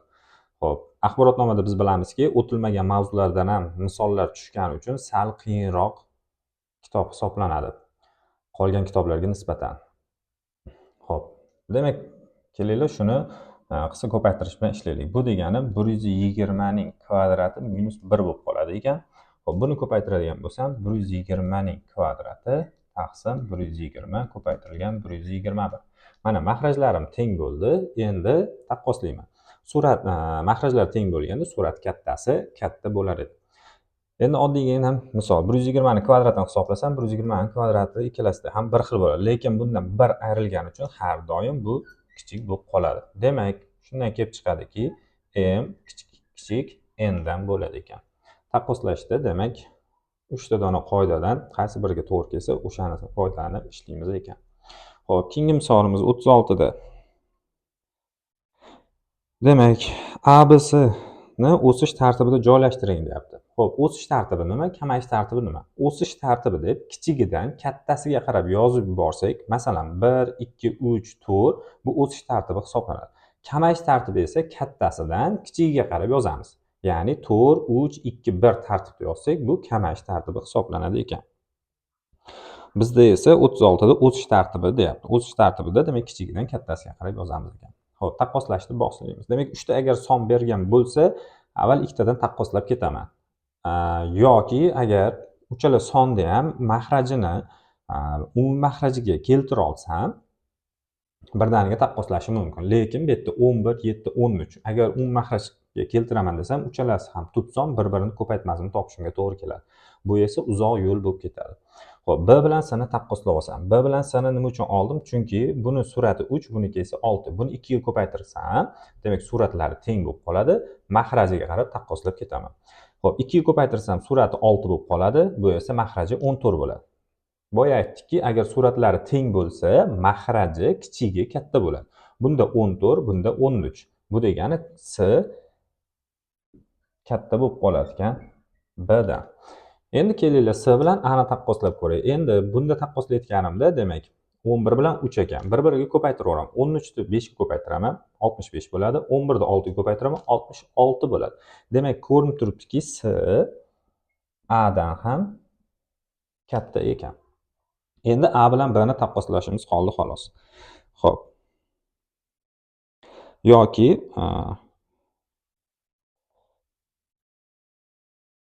xo'p, a bilan b ni taqqoslaymiz ekan. A bilan b ni taqqoslasam, 7 ni bunga ko'paytirsam 35, 11 ni 3 ga ko'paytirsam 33. Demak, 35 bilan 33 hosil bo'ldi. Bunda 33 bo'lgani uchun, demak, surati kichik bo'lib qoldi. Demak, b kichik bo'lib qoladi ekan. Shunda a katta bo'lib qoladi ekan b dan. Endi umumiylashtirsak. Xo'p, bizga aytayotgani o'sish tartibida eng kichigi. Demak, eng kichigi bizda b bo'ldi. Undan keyin demak a bo'ladi ekan. Undan keyin esa s bo'ladi ekan. Yoki bizga yozing degan b a s tartibida bo'ladi ekan. Xo'p, o'sish kamayish tartibi tushunarli degan umiddaman. Taqqoslash ham. Bularni og'zaki ko'paytirdim. Sizlar daftarda bemalol yozib, videoni to'xtatib, o'zingizlar hisoblab ko'rsanglar bo'ladi. Xo'p, 37-misol. Mana 37-misolimizda umumiy mahrajiga uchalasini ham keltirsak bo'ladi. Uchalasi uchun umumiy mahraj 300 bo'ladi. Bu degani buni 2 ga ko'paytiraman. Buni o'zi 1 ga, buni esa 4 ga ko'paytiraman. Ko'paytirsam, bunda hosil bo'ladigan 98 taqsim 300. Bunda esa 102 taqsim 300. Bunda esa 88 taqsim 300. Mana mahrajlari bir xil bo'ldi. Mahrajlari bir xil bo'lgandan keyin surat kattasi katta bo'ladi ekan. Xo'p, qaysi tartibda degan ekan? Sonlarni o'sish tartibi. Demak, o'sish tartibi deganda boya aytib o'tganimizdek, kichigidan kattasiga qarab yozaman. Bu degani surati eng kichigini olaman. Eng kichigi bu s ekan. Undan keyin a ekan.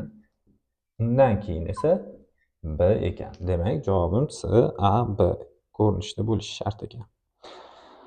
Xo'p, 38-chi sonlarni o'sish tartibida joylashtiring deyapti. Xo'p, bu misolda ham o'sish tartibida joylashtirishimiz uchun 36-savolimiz bilan bir xil ekan. Shu tartibda ishlaymiz. Demak, xo'p, faqat farqi bu yerda bironta suratini keltirishga iloji yo'q ekan. Nima qilamiz? Ikkitadan bittasini taqqoslab ketaman. Birinchi a bilan b ni taqqoslayman. 13 ni 5 ga ko'paytiraman, 11 ni 6 ga ko'paytiraman. Ko'paytirsam 65, bunda 66 bo'ladi. Demak, b a dan katta bo'ladi ekan. B katta ekan a dan. Xo'p, endi b ni s bilan taqqoslayman. B ni s bilan taqqoslaydigan bo'lsam, 15 ni 6 ga ko'paytirsam 90, 13 ni 7 ga ko'paytirsam 91. Chetdan ma'lum bo'lib qoldi, s katta bo'ladi ekan b dan. O'z-o'zidan shu yerda qoidamiz bor. Agar s b dan katta bo'lsa va b a dan katta bo'ladigan bo'lsa, taqqoslamasdan turib s a dan katta deyishimiz mumkin. Ya'ni oddiy sonlarda tushuntiradigan bo'lsam, agar 10 soni 5 dan kattaligi aniq va 5 soni esa 1 dan kattaligi aniq. Bu degani 10 son 1 dan to'g'ridan-to'g'ri katta bo'lib ketadi ekan. Xo'p, tushunarli bo'lishi yana boshqatdan aytaman. Qoida bo'yicha nima keladi? Agar biron bir sonim qaysidir sondan katta bo'ladigan bo'lsa va shu sonimi ham qaysidir sondan katta bo'lib qoladigan bo'lsa, mana s b dan katta bo'ldi, b esa a dan kattaligi aniq bo'ldi. To'g'ridan-to'g'ri s ham a dan kattaligi aniq bo'ladi. Endi bizga aytayotgani o'sish tartibi deyapti. O'sish tartibi bo'lgani uchun, demak, kichigidan kattasiga qarab yozaman ekan. Eng kichigi nima bo'lib qoladi ekan? A bo'lib qoladi ekan. Undan keyin esa b bo'lib qoladi ekan. Undan keyin esa s bo'ladi ekan. Xo'p, 39-misolimiz. Demak, sal murakkabligi 35 bilan bir xil. Buni birinchi qisqartirib yuboraman. Qisqartirib yuboradigan bo'lsam, 2 ga qisqartirsam 1108 hosil bo'ladi. Bunda esa 1110. Endi mahrajni keltiraman. 1110 bilan 1109 ni bir-biriga ko'paytirib yuboramiz. Demak, bunga 1110 ni, bunga esa 1109 ni ko'paytiramiz. Xo'p, bizda nima hosil bo'ladi? Bittasida 1107 ko'paytirilgan 1110 va bittasida esa 1108 ko'paytirilgan 1109 hosil bo'ldi. Xo'p, endi qanday taqqoslasak bo'ladi buni? Xo'p, mahrajni yozmadim, chunki mahrajim bir xil bo'ldi. Mahrajlar tashlab yuboramiz, surat kattasidan katta deb olib ketamiz. Demak, 1108 dan 1109 ga ko'paytiramiz. Xo'p, ko'paytiradigan bo'lsak,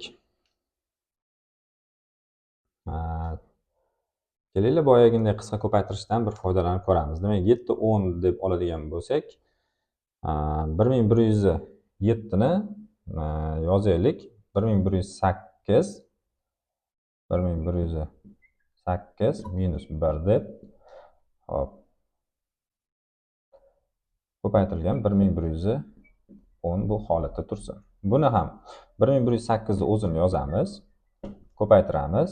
1110 minus 1 deb. Xo'p, soddalashtirsak 1108 ko'paytirilgan 1110 minus 1110.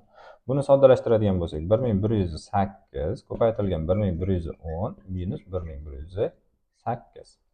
Xo'p, 1108 bilan 1110 ni ko'paytirsak va bu yerda ham bir xil natija bo'ladi. Endi 1110 katta son, demak kattaroq son ayirganimizdan keyin u nima bo'lib qoladi? To'g'ridan to'g'ri kichik bo'lib qoladi. Ya'ni 10 dan 5 ta ayirsam kichik son hosil bo'ladimi yoki 10 dan 1 da ayirsam kichik son hosil bo'ladi. Demak, ayrilayotgan sonim katta bo'ladigan bo'lsa, u kichiklashib qoladi ekan.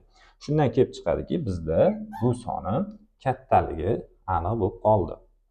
Xo'p, yana boshqatdan tushuntirib o'taman. Mahraj yozilmadi, chunki boshdan tushuntiradigan bo'lsam, demak, mahrajga keltirdik. Mahrajga keltirganimizdan keyin mahrajlari o'zaro teng bo'ldi. Biz uchun ahamiyatsiz. Endi faqat surat kattasini topib olib ketish mumkin. Xohlasanglar 1107 ni 1110 ga ko'paytirsanglar ham bo'ladi, faqat vaqt ko'p ketadi. Testda bilasizlar, vaqt biz uchun juda kerakli narsa. Oxirigacha ishlab tugatishimizga ba'zida vaqt yetmay qoladi. O'shaning uchun iloji boricha soddaroq yo'llarga e'tibor beramiz. Xo'p, 1107 ko'paytirilgan 1110. Bunda ham o'xshashini bir xil qilib oldim. 1108 minus 1 degan 1107 ga teng. Ko'paytirilgan 1110. 1108 ko'paytirilgan 1109. Endi 1108 ni bunga keltirganim uchun 1109 ni 1110 ga keltirib yozdim. Xo'p, qavsni ochib chiqadigan bo'lsak, 1108 ko'paytirilgan 1110, bunda minus 1110. Bunda esa 1108 ko'paytirilgan 1110 minus 1108 bo'ldi. Xo'p, ikkita ko'paytma ham teng, bir xil narsa. Bu degan qiymatlari teng chiqadi. Endi faqat bittasidan 1110 da ayiryapman, bittasidan 1108 da ayiryapman. Demak, kattaroq son ayirsam, bu sonim kichiklashib qoladi ekan.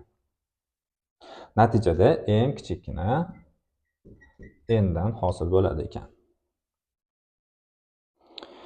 Xo'p, 40-misolimizda endi 4 talik kelyapti. 4 talik kelsa ham farqi yo'q. Ikkitadan taqqoslab ketaveramiz. Agar mahrajini bir xilga keltirishda iloji bo'lmasa, bu misolimizda ham keltirish iloji yo'q. Bittasida 36, 34, 32, 25. Bularning agar ko'paytmasini oladigan bo'lsam, juda katta son hosil bo'ladi va hisoblash ham qiyinlashib ketadi yoki uzoqroq vaqt, ko'proq vaqt sarflab qo'yamiz. O'shaning uchun alohida tezlikka hisoblab ketaman. Xo'p, birinchi to'g'ri hisoblab ko'ramiz, keyin test variantini ham ko'ramiz shu misolda. Kelinglar masalan, surat tenglari bor ekan. Bu degani 7/36 bilan 7/32, A bilan S. Suratlari teng bo'lsa, mahraji kichigi katta bo'ladi. Demak, mahraj 32, demak 36 dan kichik. Shuning uchun ham S A dan katta bo'ladi ekan. Endi kelinglar S ni B bilan taqqoslab ko'raylik. 34, 32. 32 ni 11 ga ko'paytiraman, 34 ni 7 ga ko'paytiraman. 32 ni 11 ga ko'paytirsam 300 dan oshiq son. 34 7 ga ko'paytirsam 200, 300 dan kichik son. Shunda ma'lum bo'lib qoladiki, B bizda kattaligi. Demak, b s dan katta ekan. Xo'p, kelinglar endi b bilan d ni taqqoslab ko'ramiz. Xo'p, b bilan d ni taqqoslaydigan bo'lsak, bittasida 11, 34. 11 taqsim 34, keyingisi 9 taqsim 25. Xo'p, taqqoslaydigan bo'lsam, 25 ni 11 ga ko'paytirsam, demak 275 bo'ladi. 34 9 ga ko'paytirsam, bu degani 316 bo'ladi. Demak, 316 bizda katta hisoblanadi. Demak, d katta bo'ladigan b dan. D katta bo'ladigan b dan. Xo'p. Xo'p, b orqali hammasini taqqoslab oldim. Endi kelinglar, deylik, s bilan yoki a ni o'zi bilan taqqoslab ketamiz. Xo'p, a bilan taqqoslaydigan bo'lsam, xo'p, b s dan kattaligi aniq bo'ldi. Xo'p, b bilan a ni taqqoslamabmiz. B bilan a ni taqqoslaydigan bo'lsak, 34 ni 7 ga ko'paytiraman, 36 ni 11 ga ko'paytiraman. Ko'paytirsam bu 360, bu esa buni ko'paytirsam 396 bo'ladi. Buni ko'paytiradigan bo'lsam 238 bo'ladi. Demak, shundan ma'lum bo'ladiki, b a dan kattaligi. B a dan kattaligi. Xo'p, b sonim a dan katta ekan, s dan katta ekan, lekin d dan kichkina ekan. Bundan kelib chiqadiki, d eng kattasi d bo'ladi ekan. Demak, kamash tartibi degani uchun, demak, eng kattasi d bo'ladi ekan. Xo'p, undan keyin b bo'ladi ekan. Xo'p, undan keyin xo'p. Demak, undan keyin s bo'ladi ekan. Undan keyin a bo'ladi ekan. Demak, a eng kichigi hisoblanadi ekan. Xo'p. Yoki variantlardan ba'zilaridan ketib, o'shanga qarab ishlasanglar ham bo'ladi. O'zi 5 ta variantimiz bor ekan. Masalan, eng soddasi bizga 7 taqsim 36 bilan 7 taqsim 32 hisoblaydigan bo'lsak, demak, kichigi, mahraji kichigi, kattasi katta bo'lishi kerak ekan a dan. Variantlarga qarasak, s katta bo'lishi kerak ekan a dan. Xo'p, a variantimda a katta bo'lib turibdi s dan, a katta b dan, b katta s dan. Bu degani a katta bo'ladi s dan. B variantida ham a katta d dan deyapti, d katta s dan. Bu degani a katta s dan degani. S variantimda ham a katta b dan, b katta s dan deyapti. Bunda ham a katta s holati turibdi. D varianti o'zi a katta s holati turibdi. E variantida faqat s katta a dan holati bor ekan. Ya'ni tez ishlatganda ba'zida osonroq yo'li bor. Bu degani variantdan ham foydalanishinglar mumkin. Masalan, eng oson, e'tibor beringlar, bekorga bu narsani bermagan, testda tezroq vaqtinglarni yutishinglar uchun, tezroq misol ishlashinglar uchun. Shu bitta narsani bilishinglar orqasidan variantlardan 4 ta variantim chiqib ketyapti. To'g'ridan to'g'ri E varianti qolib ketyapti. Har bittasini taqqoslab bu ko'proq vaqt sarflagandan ko'ra, demak, variantdan ketsak ham bo'ladi ekan. Lekin taqqoslashni mukammal bilishinglar kerak. O'shanda variantdan ishlasanglar bo'ladi.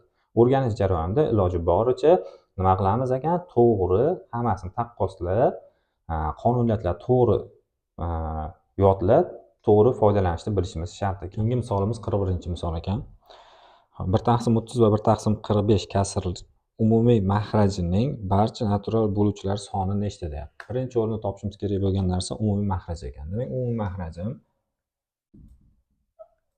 mahrajim 30 bilan 45 uchun 90 bo'ladi.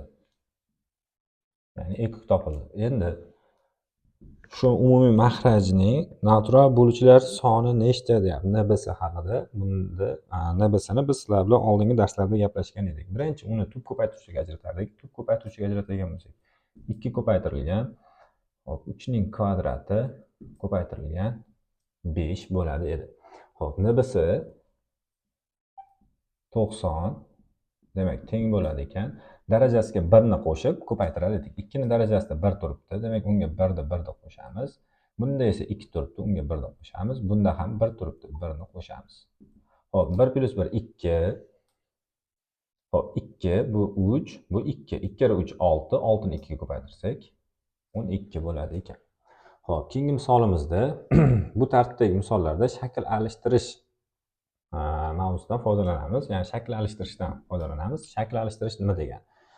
O'zi oddiy holatda masalan 4 soni bor. 4 sonni biz yozishimiz mumkin 1 + 3 deb yoki 2 ko'paytirilgan 2 yoki 1 ko'paytirilgan 4 shaklida yoki 2 ning kvadrati shaklida yozishimiz mumkin. Matematika fanida bizda shakl alishtirishdan juda ko'p foydalanamiz.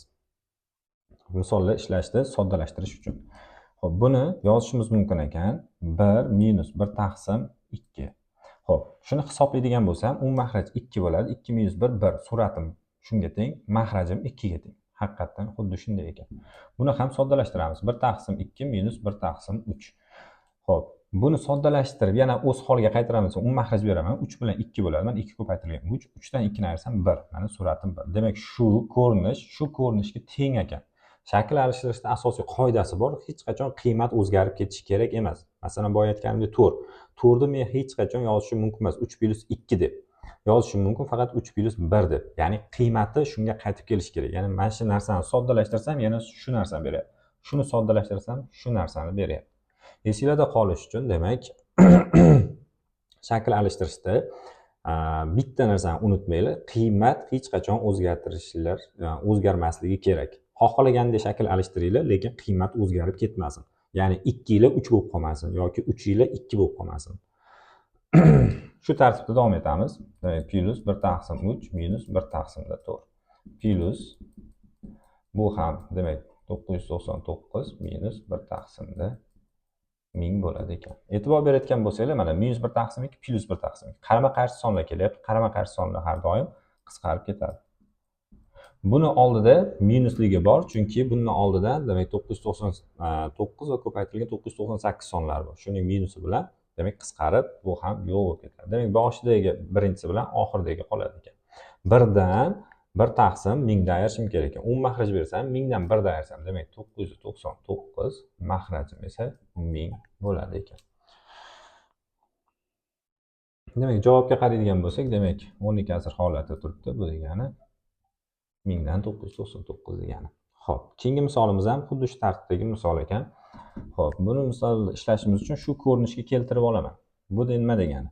15 degani 3 ko'paytirilgan 5 degani, 35 degani 5 ko'paytirilgan 7 degani, 63 degani 7 ko'paytirilgan 9 degani, 99 degani 9 ko'paytirilgan 11 degani. 143 esa 11 ko'paytirilgan 13, 195 esa 13 ko'paytirilgan 15. Mana shu tartibda bo'ldi. Buni ham soddalashtirib yozamiz. Xo'p, endi qaranglar. 1 taqsim 3 minus 1 taqsimda 5. Xo'p, birinchi tekshiraman. Haqiqatan o'ziga qaytib keladimi yo'q? 10 mahraj bersam 5 3 ko'paytmasi, mahraj to'g'ri. 5 dan 3 dan ayirsam 2, lekin menda suratim 1 edi. Demak, suratim 2 ga ko'payib qoldi. Buni nima qilaman? To'g'rilash uchun oldiga 1 taqsim 2 ni ko'paytirib yozaman. Xo'p, plus buni ham xuddi shunday ishlaymiz. 1 taqsim 5 minus 1 taqsimda 7. Tekshirib ko'raman. 5 kere 7 haqiqatan 35, mahrajim 35. 7 dan 5 dan ayirsam 2, lekin suratim bizda 1 bo'lishi kerak. Buni ham nima qilamiz ekan? 1 taqsim 2 ga ko'paytiramiz. O'zi e'tibor berayotgan bo'lsanglar, faqat 2 ga oshib boryapti. 2 ga farq qilgani uchun 1 taqsim 2 ga ko'paytirib yuboryapmiz. Xo'p, plus keldi shu tartibda demak davom etdi.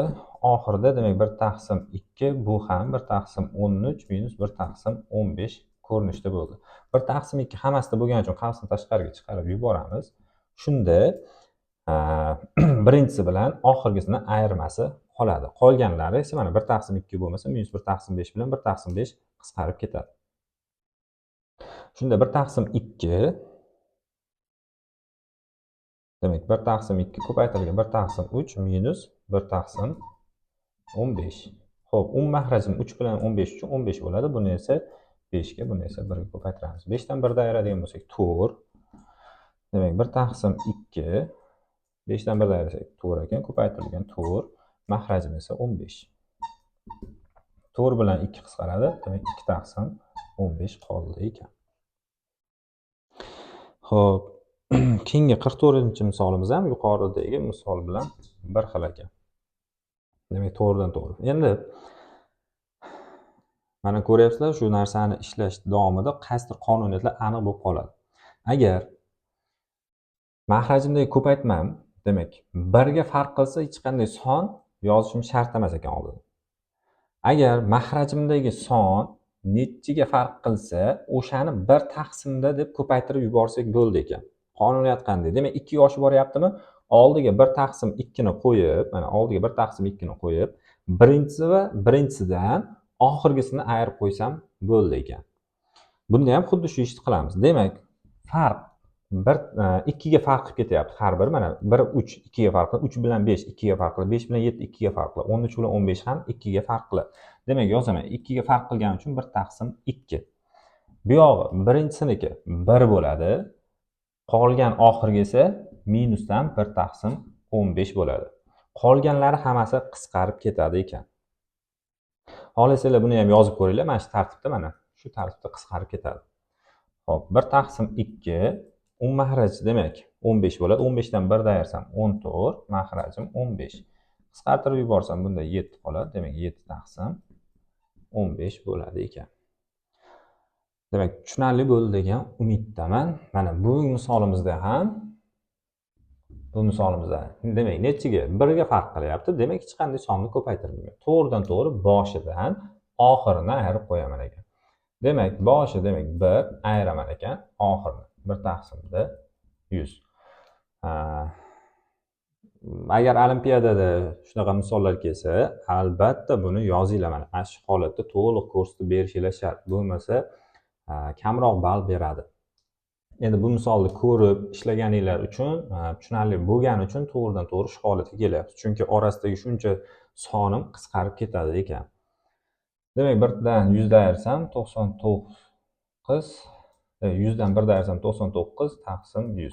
Javobga qaraymiz. Agar shu tartibda berilgan bo'lsa, shu tartibda qoladi. Demak, javobimiz oddiy kasr ko'rinishida ekan. Keyingi misolimiz ham xuddi shu kabi ekan. Buni demak soddalashtirib yozib olaman. 1 taqsim 3 ko'paytirilgan 5, 5 ko'paytirilgan 7, 7 ko'paytirilgan 9, 9 ko'paytirilgan 11. Xo'p. Demak, 15 ko'paytirilgan 17 bo'ladi ekan. Xo'p. Soddalashtiradigan bo'lsak, demak, qonuniyatimiz o'sha nechiga farq qilyapti? 2 ga farq qilyapti. Hammasi 2 ga farq qilyapti. Demak, oldiga 1 taqsim 2 ni yozaman. Boshidagi kichik soni 1 taqsim 3. Oxiridagi eng katta soni 1 taqsim 17. Ya'ni mahrajimda eng kattasini olaman. Yana 15 olib qo'ymanglar, xato bo'lib qoladi. Chunki 15 dan oldin, demak, buni plyusligi bor, shu bilan qisqarib ketadi. Demak, oxiridagi katta mahrajimdagini olib ketishim kerak ekan. Xo'p, mahraj ikkalasi uchun bir-birini ko'paytmas bo'ladi. 17 dan 3 ta ayiraman. 17 dan 3 ta ayirsam 14 bo'ladi. Ikkalasini bir-bir ko'paytirsam 51 bo'ladi. Demak, 14 bilan 2 ni qisqartirsam 7 qoladi. Javobim 7 taqsimda 51 chiqadi ekan. Xo'p, keyingi misolimiz ham xuddi shu kabi ishlanadi ekan. Demak, 12 ni yozaman. 1 taqsimda 3 ko'paytirilgan 4 deb, plus 1 taqsimda 4 ko'paytirilgan 5, plus 5 ko'paytirilgan 6, plus 6 ko'paytirilgan 7, plus demak 182 bu degani 13 ko'paytirilgan 14 bo'ladi ekan. Xo'p. Endi farq qilayotgani 1 ga farq qilyapti. 3 bilan 4 1 ga farq qilgani uchun hech qanday songa bo'lishim yoki ko'paytirishim shart emas ekan. Demak, boshida 1 taqsim 3 ta olaman, ayiraman, oxirida 1 taqsim 14 da. Demak, ikkalasini ko'paytmasi bo'ladi. Mahraj ko'paytiradigan bo'lsak 42 bo'ladi. 14 dan 3 ta ayiradigan bo'lsam 11 hosil bo'ladi. Demak, 11 taqsim 42 bo'ladi ekan. Javob. Keyingi misolimiz 48-misol ekan. Xo'p. Bu kabi misollarni yuqorida ishladik, faqat farqi endi manfiy daraja kelyapti. Manfiy daraja kelsa ham hech qanday muammo yo'q. Manfiy sonlarda demak qo'shib ayirishni bilsak bo'ldi.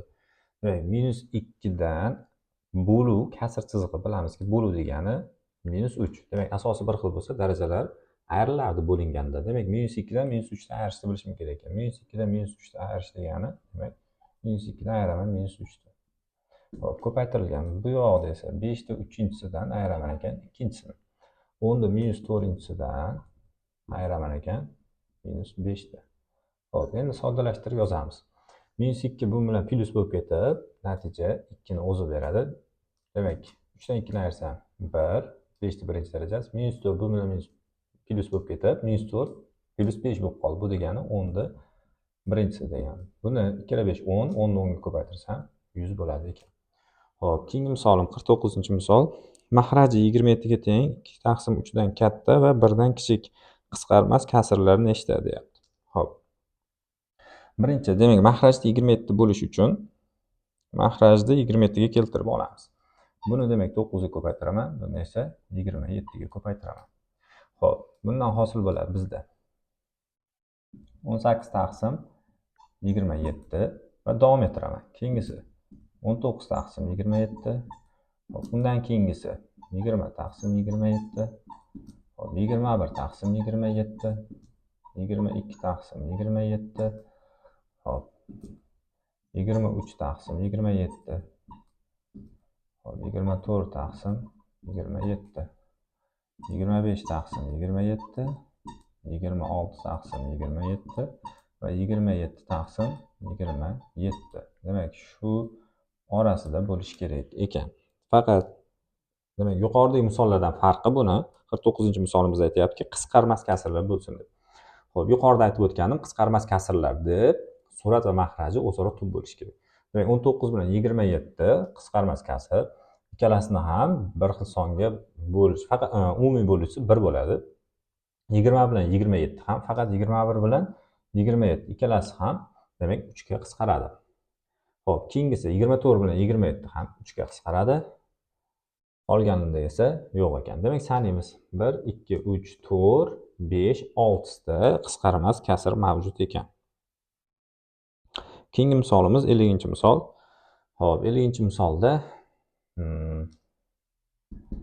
buni soddalashtirish uchun, demak, -3 ni 16-darajasi ikkalasi uchun umumiy olib chiqib ketaman. -3 ni 16-sini olib chiqib ketsam, ya'ni umumiyni darajasi kichigini olib chiqib ketar edik.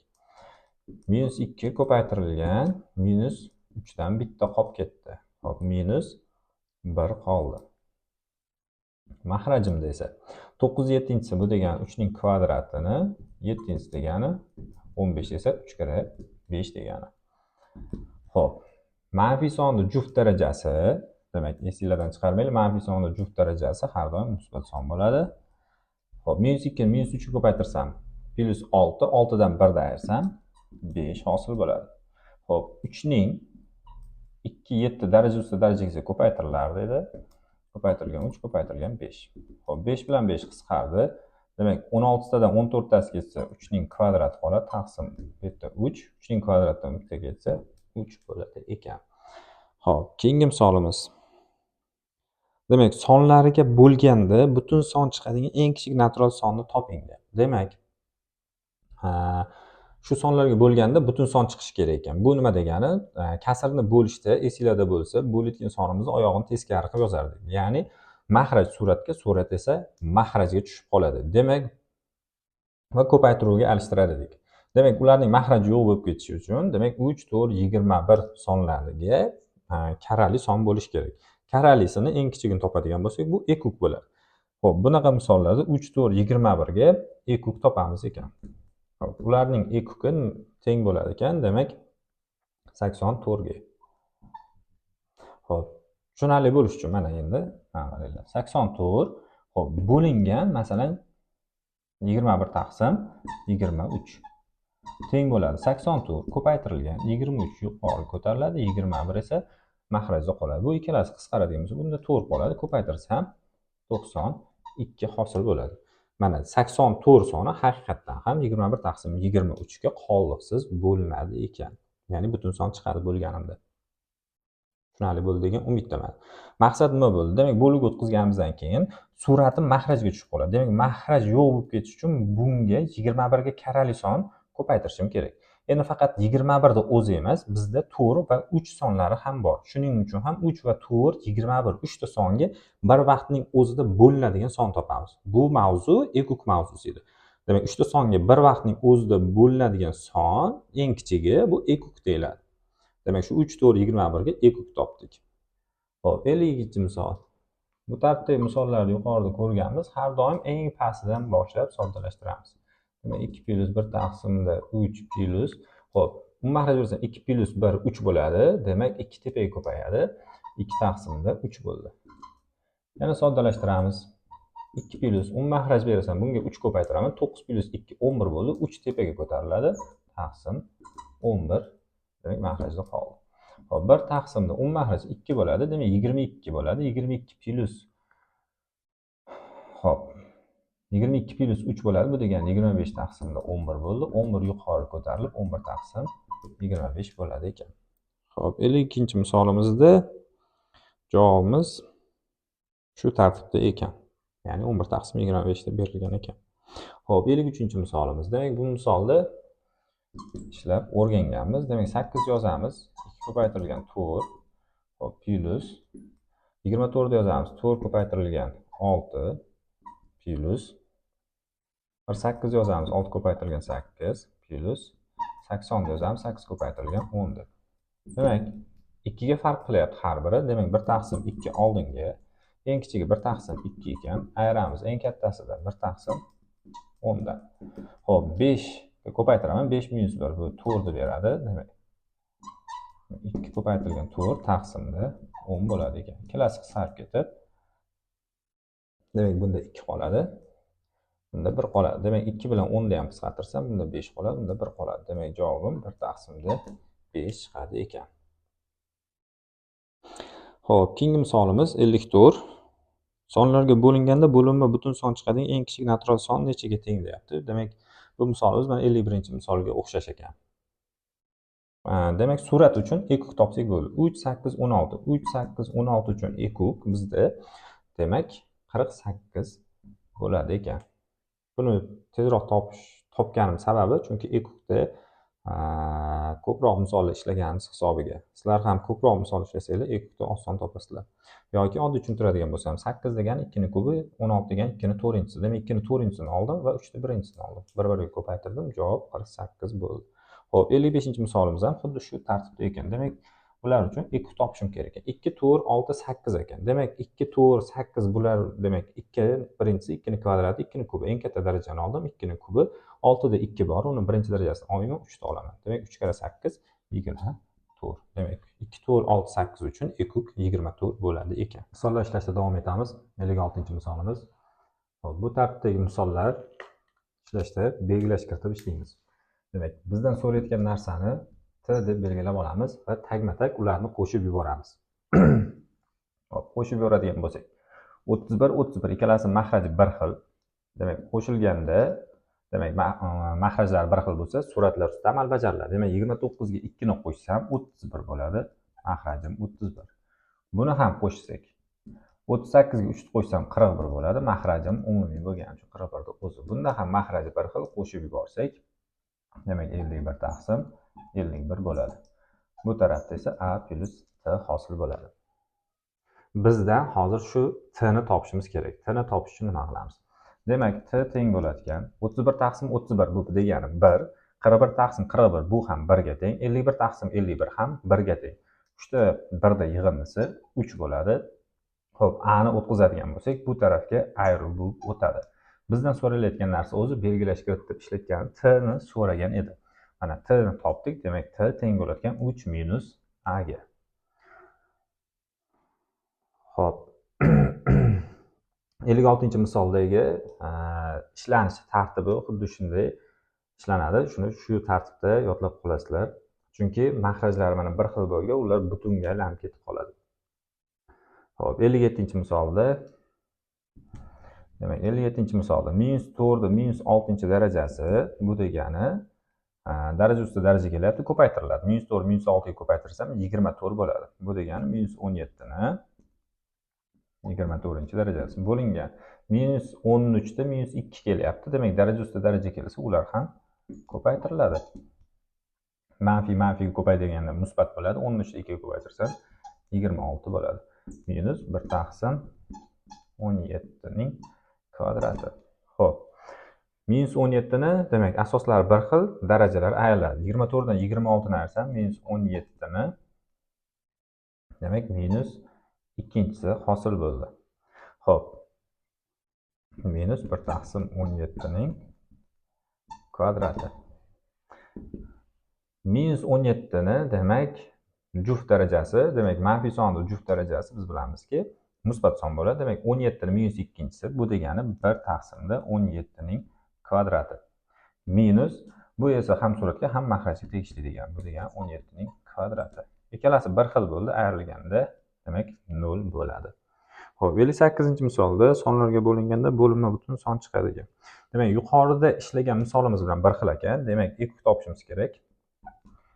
Ekuk 2 4 6 uchun demak 12 bo'ladi. Xo'p, 59-misolimiz demak 56-misol bilan bir xil, tagma-tag ularni qo'shib yuboramiz. Demak, qo'shib yuboradigan bo'lsak, buni hisoblasak 1 bo'ladi, bu ham 1 bo'ladi, bu ham 1 bo'ladi, bu ham 1 bo'ladi. Bu esa t harfi bilan belgilagan edik. Demak, bundan a plus t hosil bo'ldi. T ni topishim kerak edi. Demak, 4 a bu tarafga minus o'tadi. 4 minus a bo'ladi ekan. Xo'p, 60-misolimda. 60-misol yuqoridagi misollar bilan bir xil, faqat farqi endi 2 ga farq qilayotganini o'zlari berib qo'ygan. Demak, yozaman. 1 taqsim 5 minus 1 taqsim 7. Haqiqatdan ham 5 kira 35, 7 dan 5 darsam 2. To'g'ridan to'g'ri shu misolimda, shu sonimni o'ziga qaytib keldi. Bundan oldingi misollarda suratim 1 bo'lgani uchun 1 taqsim 2 ga ko'paytirib yuborardim. Ya'ni shu 2 yo'q bo'lib ketishi uchun. Endi bunga hojat yo'q ekan. Chunki shuni hisoblasam haqiqatdan suratiga teng, mahraji ham mahrajiga teng bo'ladi ekan. Ya'ni qiymati teng son hosil bo'ladi ekan. Plus shu tartibda yoziladi. Demak, 1 taqsimda 73 minus 1 taqsimda 75. Hammasi qisqarib ketdi. 1 taqsim 5 minus 1 taqsim 75. Mahraj demak 75 bo'ladi. Buni esa 15 ga ko'paytiraman. 15 dan 1 ayrsam 14 bo'ladi. Mahrajim esa 75 bo'ladi. Xo'p, ikkalasi qisqarmaydi ekan. Qisqarmas kasr holatda qoladi ekan. 61-misolim. 61-misolda demak, birinchi darajalar soddalashtirib olaman.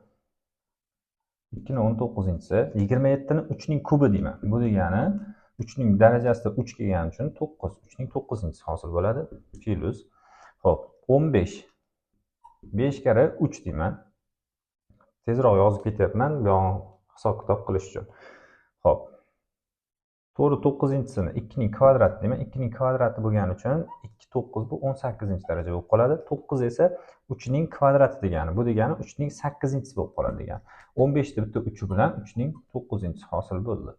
Xo'p, mahrajimda 6 ni 2 ko'paytirilgan 3 deyman. Bu degani 2 ning 9-si bo'ladi. Bu bilan esa 2 ning 19-si hosil bo'ladi. 3 ning 9-si esa o'zi qoladi. Plus 12. 12 degani 3 ko'paytirilgan 4 degani yoki 3 ko'paytirilgan 2 ning kvadrati. Bu degani 3 ning 10-si, 2 ning kvadrati bo'lgani uchun 2 ning 20-si hosil bo'ladi. Hop. Sal tezroq gapirib ketdim, tezroq ishladim. Chunki misol juda oxirlab qoldi. To'g'ri ishlashga ham o'rganishlar kerak. Ya'ni har doim ham maydalab yozsak vaqtimiz ko'p ketib qoladi. Vaqt ko'p ketishiga sabab chunki yozuv ko'paygan sari tezligingiz kamayadi. Demak, iloji boricha agar ko'proq misol ishlasanglar, o'zi to'g'ridan to'g'ri shu darajada ishlashni boshlaysizlar. Xo'p, 2 ning 19-si, bu yerda 2 ning 18-si. Eng kichik darajani olib chiqib ketamiz, 18 ni olib chiqib ketamiz. 3 ning 9-si, 3 ning 9-si, demak 3 ning 9-sini olib chiqib ketamiz. 2 dan bitta qoladi. Xo'p, 3 dan qolmadi. Plus 5 qoldi. 2 ning 18-i chiqib ketdi, 3 ning 9-i chiqib ketdi. Taqsimda. Xo'p, bu yerda 2 ning 19-sini olib chiqib ketamiz, kichik daraja. Xo'p, 3 ning 9-sini olib chiqib ketamiz. Demak, 2 ning 19-sini olib chiqib ketdik, 3 ning 9-sini olib chiqib ketdik. Bu yerda 1 qoldi. Xo'p, bundan 3 qoldi, bundan 2 qoldi. Xo'p, hisoblasak. Demak, 3 ning 9-silar qisqarib ketdi. 2 ning 18, 2 ning 19. Demak, 1 taqsimda 2 qoldi. Demak, 2 plus 5 bu degani 7 degani. Xo'p, 3 kira 2 6, bu ham 7 degani. Ikkalasi qisqarib ketib, 1 taqsimda 2 bo'ldi. Xo'p, 62-misolimiz ham yuqoridagi misollarga o'xshash, faqat 1 plus qo'shib qo'ygan xolos. Chalg'itish maqsadida. Xo'p, bu degani 1 plus qolganini shunday yozamiz. 1 taqsimda 10 ayiramiz, oxirgisi 1 taqsimda 16. 1 ga farq qilyapti, demak hech qanday songa ko'paytirishimiz shart emas ekan. Xo'p, hisoblasam 10 bilan 16 uchun demak 80 bo'ladi. Buni 8 ga, buni esa 5 ga ko'paytiraman. 8 dan 5 ni ayirsam 3 bo'ladi. Demak 3. Umumiy mahrajim esa 80 bo'ldi. Xo'p, bu esa 1/3 taqsim 80 bo'ladi ekan. Xo'p, misollar tushunarli bo'ldi degan umiddaman. Agar tushunmagan joylar bo'lsa, kommentariyaga yozinglar, javob beramiz.